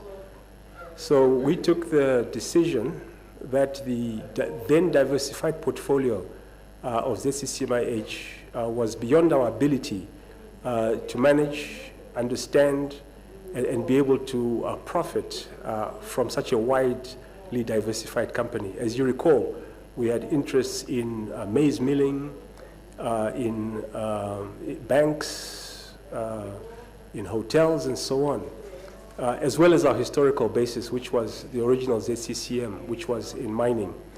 So we've taken the view that we don't know enough about hotels to make it profitable. We certainly know less about milling to make it profitable, and so on. So our focus is mining related or mining beneficiation, and energy. So now within that, we feel there is broad enough diversification when we look at the different things that we can do inside this focus. So for example, in mining, we're not just mining for copper. We're also mining for gold. We're mining for precious metals and minerals like amethyst, for base metals, not only copper again, but there's manganese in there, there's cobalt. So within the sector, there is enough diversification for us, which offsets the concentration risk of being a single commodity miner, for example, just in copper mining. So yeah, a shift to more mining related, is away from being too widely spread. But within that shift, we believe there's enough scope for us to, balance our risks and be a profitable company. We have to make choices. We can't be everything to everybody every time. Thank you. Thank you so much, CEO, for those responses. Ladies and gentlemen, I'd also like to acknowledge that we have had a few concerns from our virtual audience on whether the question and answer will be published. And the answer is that yes, it will be published on the ZCCM-IH website and will also be made available through COPSIV. I believe we have exhausted the questions that we have on the Zoom platform from our virtual audience, and also the questions that we received prior to the event. So at this particular point, we are going to proceed to answer some questions from the audience we have with us today, our esteemed shareholders. Media, please assist us and be on standby for a microphone. We are now going to take some questions from the audience. If there are any questions, I will allow you to stand up, give us your name, and then you can proceed with your question. Good morning, Vice Chairperson and CEO. Thank you so much for the presentation. My name is Mainza Chisha. I'm from NAPSA. My question is on the listing optimization. You did indicate some steps that management is going through, and thank you for that. But I just wanted to understand in terms of timing, when do we expect as shareholders to finally hear from the process and that the process is concluded? And then my next question is around energy. You did indicate the interest and the investment that ZCCM is doing with Mamba and CEC. Are there any other specific projects that ZCCM is undertaking that you would like to highlight further? Thank you. Yeah, thank you very much. If I may answer that. I'll ask the company secretary to give the specifics in terms of reporting on the listings optimization exercise. Mr. Charles Mujumbi. Thank you so much, CEO. So regarding the listing optimization exercise, as CEO had indicated in his presentation, you will notice that there are a number of critical steps that we need to undertake. But obviously, the final authority on what decision needs to be taken will have to be made by the shareholders. We expect that before the close of this financial year, we should be able to have reached that stage where a report will be presented to the shareholders for a decision. All these corporate actions as a listed entity obviously will be dependent on how we are complying with the various pieces of regulation. So we will endeavor to keep our shareholders informed at every stage of the process. Thank you. Thank you. And on the question about the energy, happy to report that management is actively looking at several proposals in the energy space, primarily renewable energy. And as we turn over these prospects, they require a lot of scoping, so things are in their early phases. So what I can say is we're looking at the renewable side, solar energy primarily, Longer term and older, we have had a look previously at a geothermal energy prospect. We're looking at this again. We're turning over the pages. We're reviving this old prospect. And even differently, we continue to evaluate potential participation in a nuclear energy mineral prospect in the south of the country. So it's still early stages. These are mostly in their scoping phase, but energy is a key focus of our interest going forward. Thank you. Thank you so much, CEO and Company Secretary. I believe we have another question from our shareholder right in the front row. Please assist with the microphone. Thank you for the presentations from the CEO and the other members of the team. My name is Peter Kazwala. I'm trying to find out on the investment divestment you talked about. I think we've been talking about motion milling, rebrand, and for the last 2 years. Is there no time limits to this? Or if there isn't, shouldn't we attach the time limits to this or timelines? Then the second question is, we've got this new company which has come in, which has been formed by the government, I think under the Ministry of Mines. Is there not going to be any conflict or maybe some collaboration between these two? I'll be very happy to understand how ZCCM-IH is going to operate together with this new company. And my last question is, there was a Pika gold rush, I think a few months or a year ago or so. Has ZCCM got anything to do with it? Thank you. Thank you very much. Perhaps we'll start with the last question first on the technical side. Gold Rush in Mpika, Chief Technical Officer, would you like to comment? Thank you, CEO, and thank you, shareholder, for that question. What we had in Mpika, it's one of those occurrences where we've got a lot of familiarization around the country. Apparently, that license is owned by somebody else. ZCCM hasn't been involved with what has been happening there. We have interest in gold explorations taking place. However, on that particular one, we are not involved yet. Thank you. Thank you very much, CTO. On the issue of the new mining company set up by the government, I'd like the Vice Chair, Mr. Mubita Kapelwa, to perhaps respond to that. Yes, thank you, CEO. I think the key thing to appreciate here is that, you know, it's never a zero-sum game. The fact that somebody else is doing what you're doing doesn't mean that you're losing out. You know, we've got an audacious goal to reach 3 million liters. I think our position in our discussions is really the more the merrier, you know, even people from the private sector. So we don't see a conflict there. If it happens that we've got the same shareholder, that is, that just happens to be. But we actually welcome it, because you need a lot of capacity if you're going to achieve what we're looking at achieving in the short term. So yeah, it's not an issue with us. Thank you. Thank you very much. And on the first question, which regarded the issue of our divestments, and you have mentioned motion milling in particular, as well as Rembrandt properties, perhaps the Chief Investment Officer can give an update on exactly where we are with each of those processes. But as you can imagine, it's a difficult thing to unwind relationships in law. Liquidation processes, arbitrations, appeals, counter appeals. But CIO, I'll leave it to you.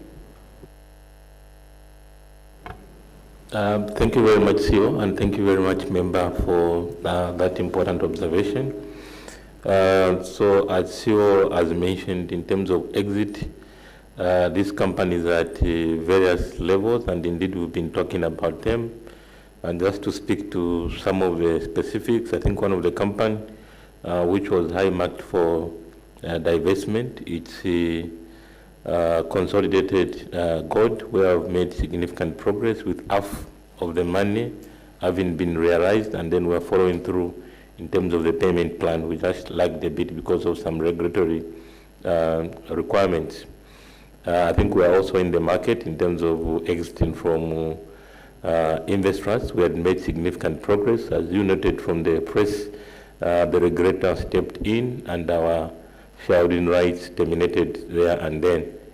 As regards Musha Milling, the process that was looked at was through a liquidation process. And I'll explain why that option was considered other than just going to the market.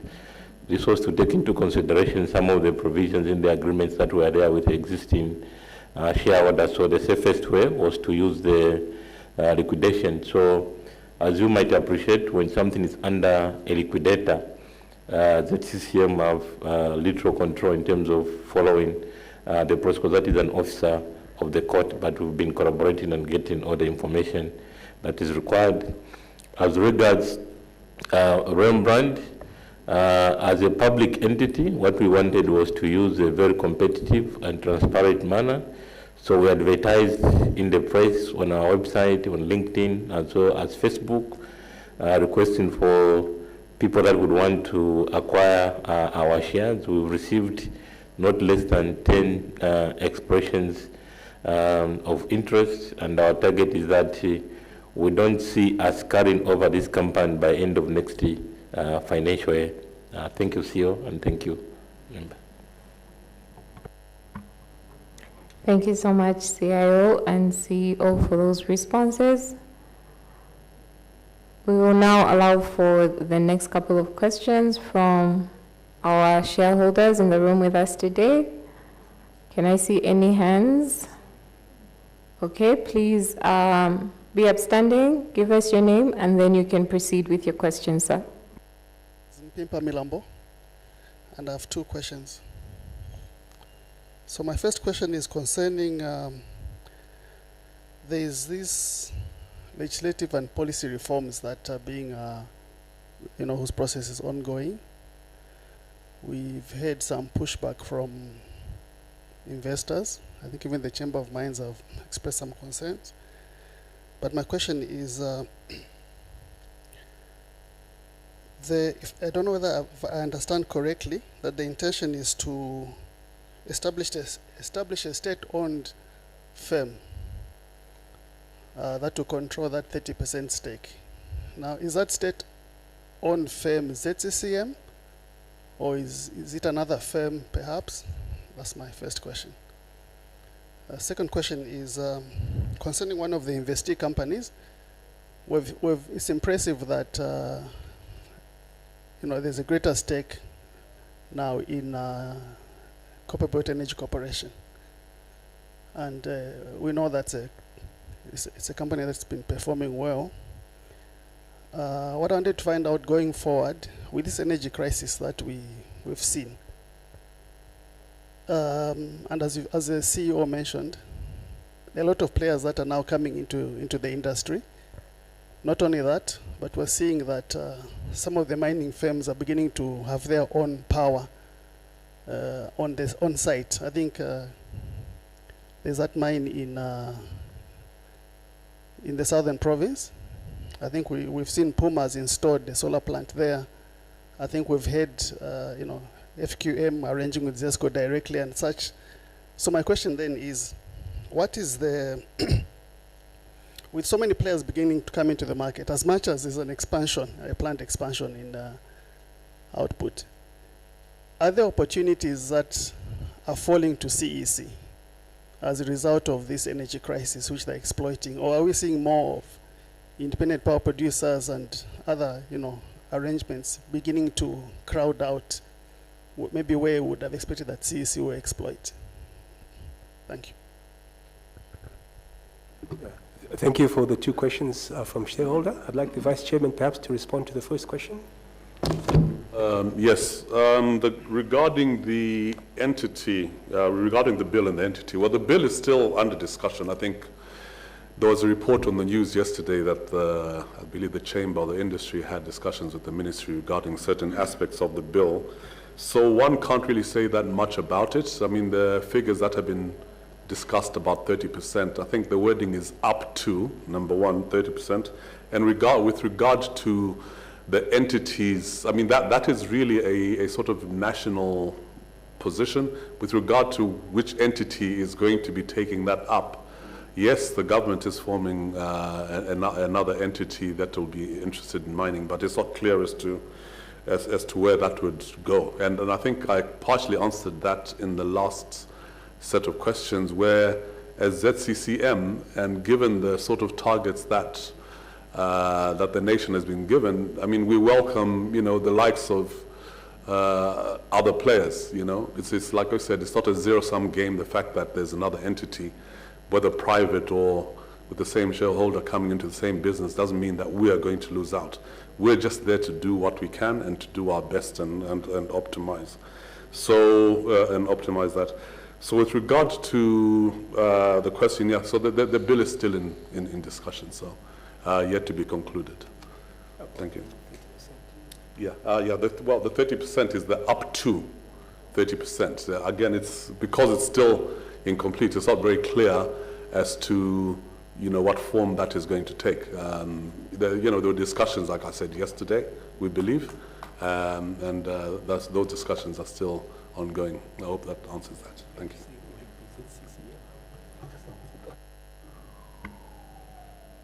Thank you very much, Vice Chair, for that.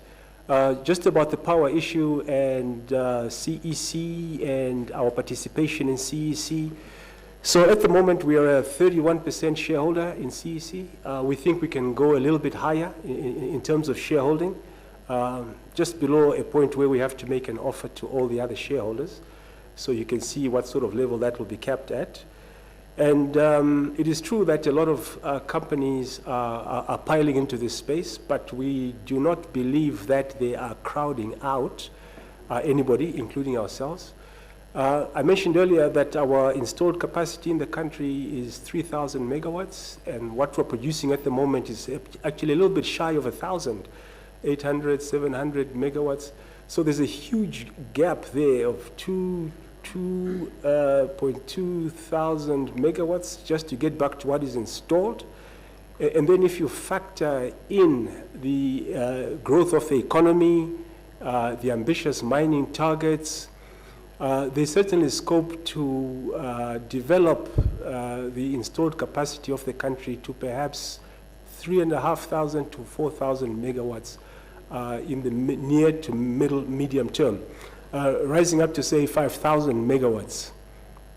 Now, the key constraint here is not players. The key constraint here is two things. One, it's climate change. We have a lot of hydro power projects in the country. With the change in the climate, a lot of those have been impacted on because of the drastic decrease in rainfall. But also on the solar side, the key constraint there, first of all, is the costs. It remains a very expensive business. It has been estimated that for each new megawatt that you can bring into production, you not only need 1 hectare of land, you also need $1 million. So if you're thinking about a 50 megawatt plant or a 100 megawatt plant, you can just see what sort of money you need. $50 million, $100 million, 10,000 hectares. There's also the issue of proximity to the national grid, because it should be able to feed in this power to be used somewhere else. So we feel there's a lot of potential in the solar energy space, and it will remain so for quite some time, even if the weather patterns revert to the average, rainfall that the country receives.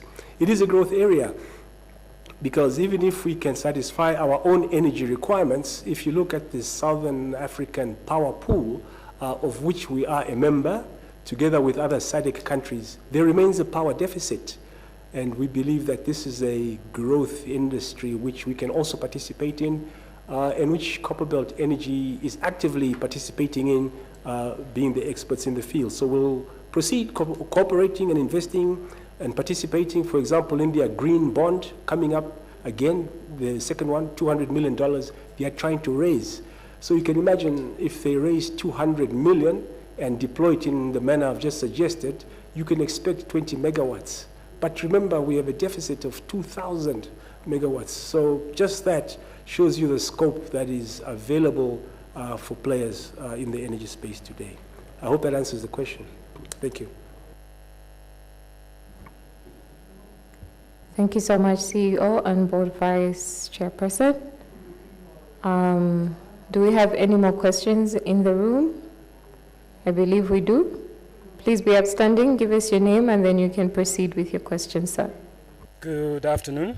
My name is Nathan Chiwengele Pemba, shareholder. With the energy deficit crisis in the country, and you've talked about ZESCO owing Mamba some amount. So I wanted to find out, has there been any talk on when ZESCO will be able to liquidate this amount that is being owed to Mamba? Thank you. Thank you very much. CIO, would you like to take the question? I think we did mention some figures, or was it CFO? Thank you. Yeah, thank you, CEO, and thank you very much, member, for that important question. So I think as CEO mentioned, the initial amount that was outstanding was about $500 million, which has been reduced to about $300 million. And also to make mention that for the current billing, ZESCO is meeting the obligation as and when they fall due. Then as regards the payment plan based on the legacy liability, also there is significant progress that has been made. ZESCO has been meeting the obligation, except just for one installment that was left out. So what we are hoping is that by end of next year, possibly the full amount would have been extinguished, and then we start seeing benefits as the shareholders in the company.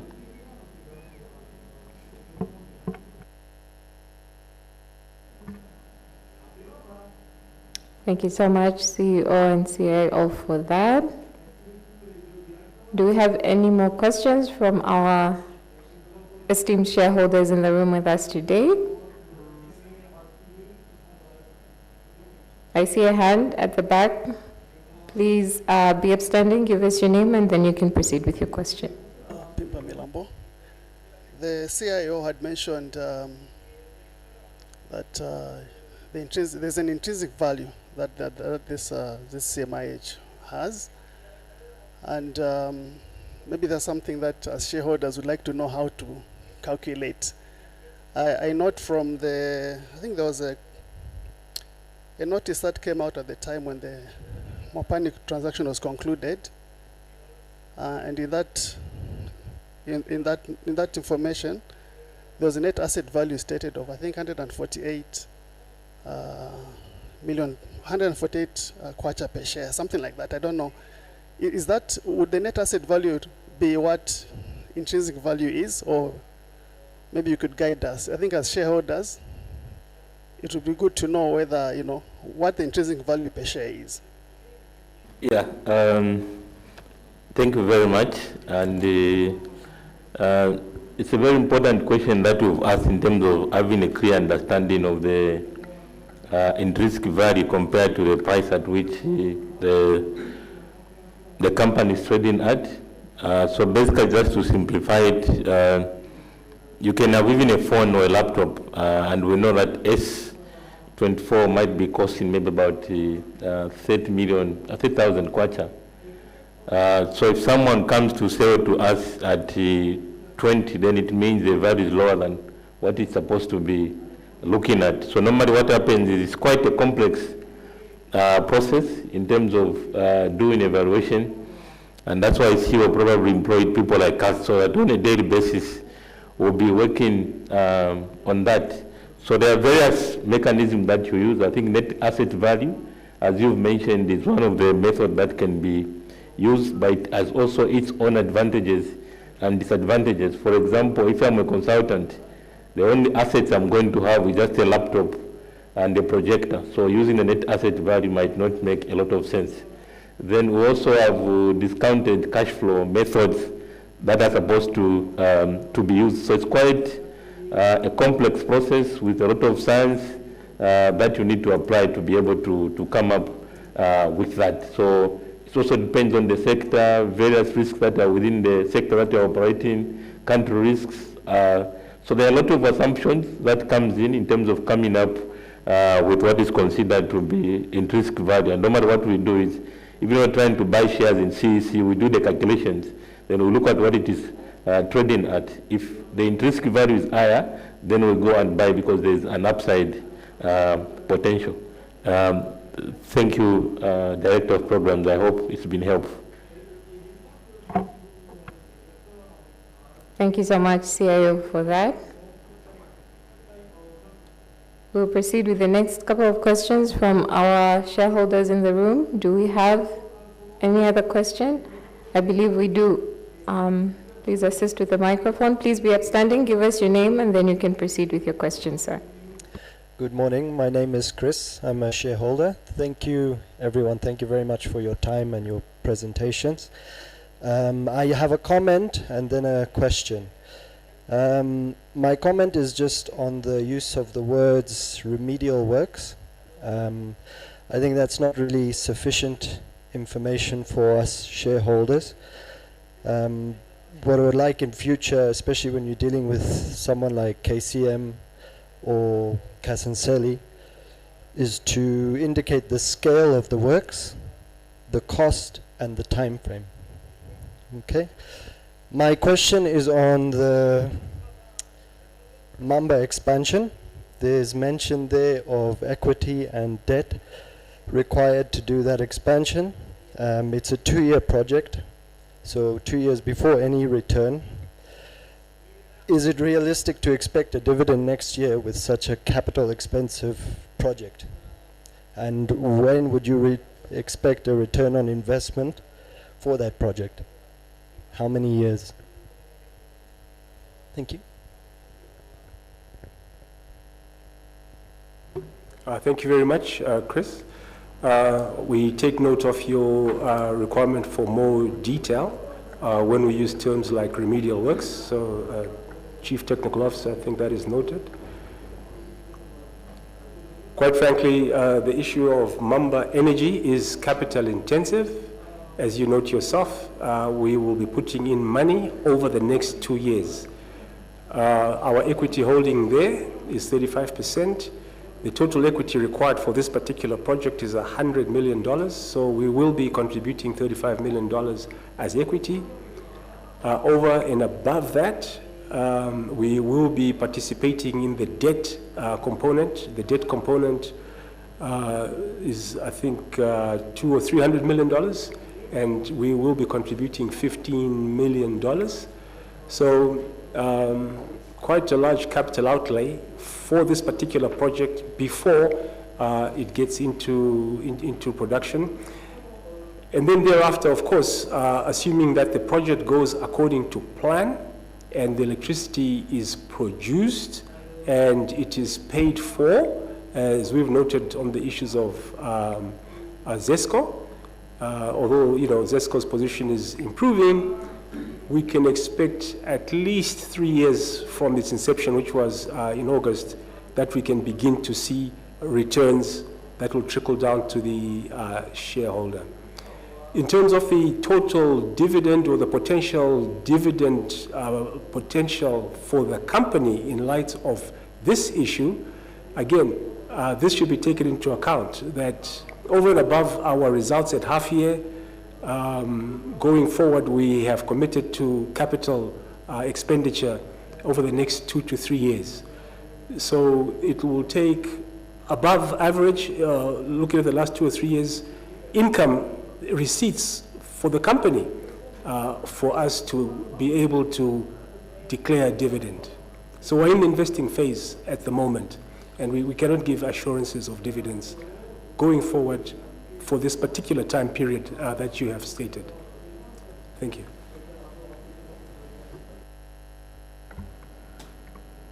Thank you so much, CEO, for that.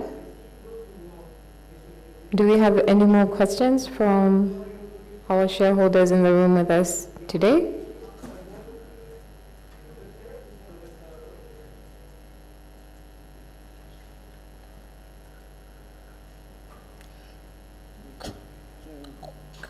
Good morning.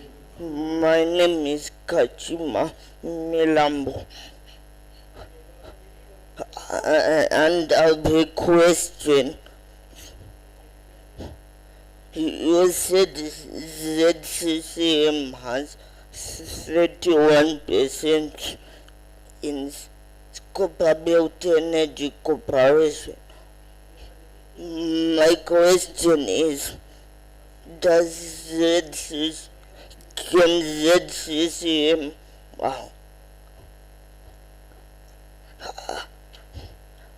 I understand that for ZCCM to acquire more shares, they have to inject a certain range of capital. So my question is, can ZCCM afford to inject the sufficient capital required? And my second question is, with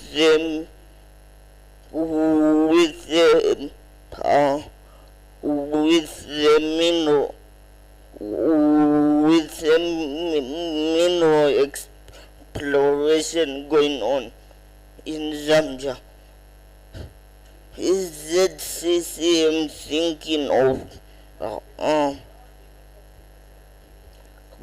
going into green fields? Then my third and final question is that since shares are readily available on the various exchanges that ZCCM is listed on, are you planning on floating more shares? Thank you.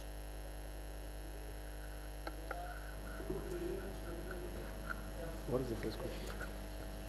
Cabinet. Do we have a cabinet? Yes. Thank you very much, Mr. Kachima, for your questions. Our current shareholding in CEC is 31%, as you have rightly stated. It is up from 24%. And over this period, the share price has been rising as more and more people see the prospects and the benefits. It is a profitable company and it is a strong dividend payer. These are the things that have attracted us to CEC.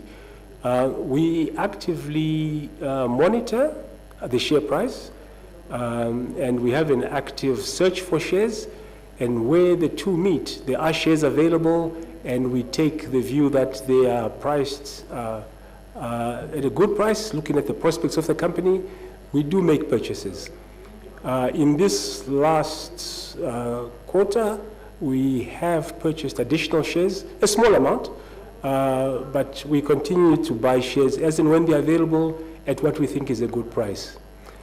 The actual limit at which we would have to make an offer to all minorities would be at a 35% shareholding. Now, we certainly don't want to take over the whole of CEC, so we will stop shy of that percentage of shareholding.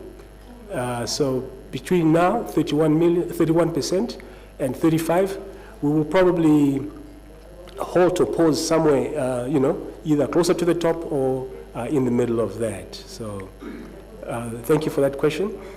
Your second question related to greenfields, and the answer is yes. And this is demonstrated by our active application for mineral exploration licenses. We have several requests in at the Ministry of Mines, at the Cadastre, and we trust that if we receive these exploration licenses, we will either scope up projects to do the exploration ourselves, but as mentioned earlier, exploration is a very expensive business.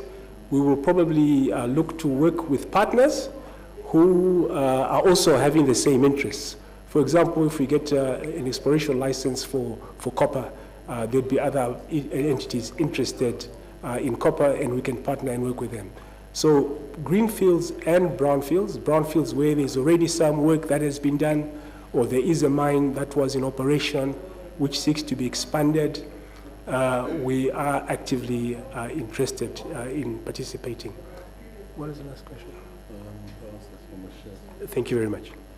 Yes, your last question is regarding, are we going to offload more shares? I think the company secretary spoke about the listing optimization process that's happening right now.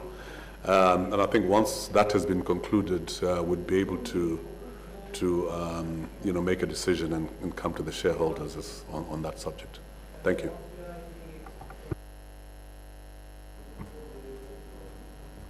Thank you so much for those responses.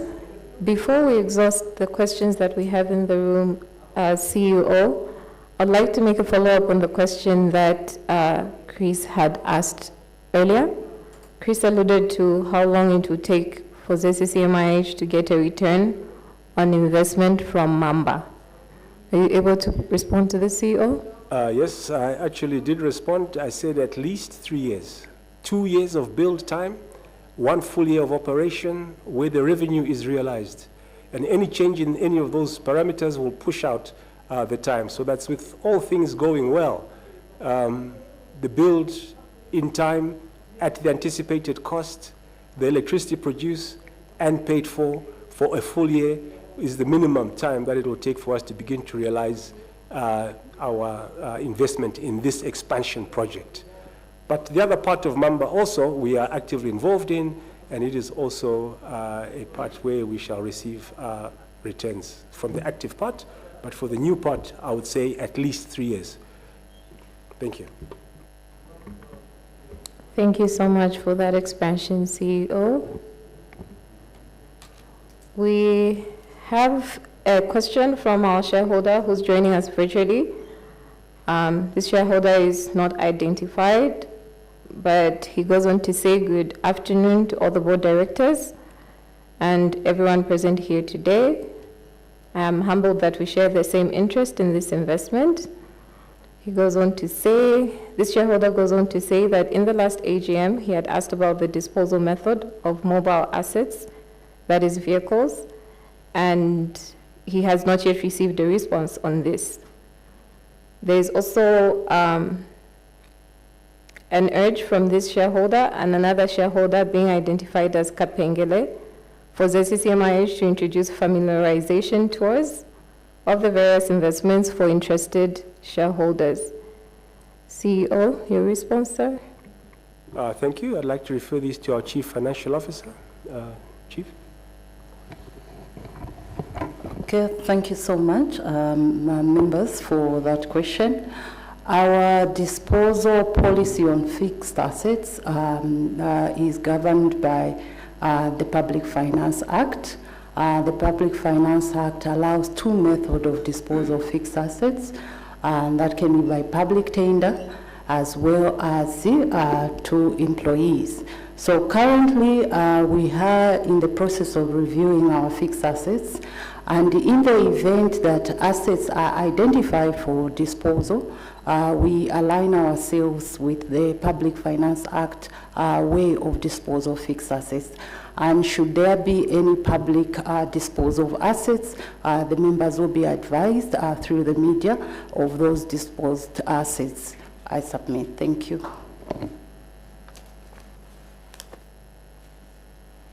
Thank you so much, CFO. There is a follow-up question from the same shareholder, and the question reads, what is the company's focus in critical minerals? CEO, I believe you already made some highlights on this in your presentation, but maybe you can expand further for our shareholder here. He would like to find out what the company's focus on critical minerals is. Thank you very much. Critical minerals to us mean minerals that are required in the society, not only of today, but tomorrow. And we've segmented our activities in these. So the base metal space is dominated by copper. We are very interested in it. Zambia is one of the greatest copper producing countries in the world. But in addition to that, one of our companies is situated in a part of the country where lithium, another critical mineral, is actively being explored for. And so we also have an interest in lithium as a critical mineral. Manganese, as you know, is used in battery production. We have a company, Kabundi Resources, located in Serenje, actively developing a manganese mine and prospect. And hopefully we may be able to move into the stage of mineral beneficiation around this particular metal, manganese. Even further term looking out, uranium is of interest. It occurs in the country. And we are looking at partnering with a company which is actively prospecting for uranium, which is used in nuclear energy. So we remain an interested player in all the critical minerals in as far as they occur within Zambia. Thank you very much.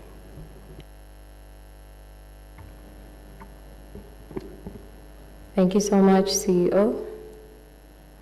Ladies and gentlemen, I believe we have exhausted the questions we have from our virtual audience, as well as the questions from our live audience with us here today. I believe we have come to the end of our program for the day. I'd like to extend a special thank you to our presenters today, our board directors, our senior management for their presentations and insightful contributions. It has been a great pleasure of ours to share with you all, our esteemed shareholders, the company's progress and vision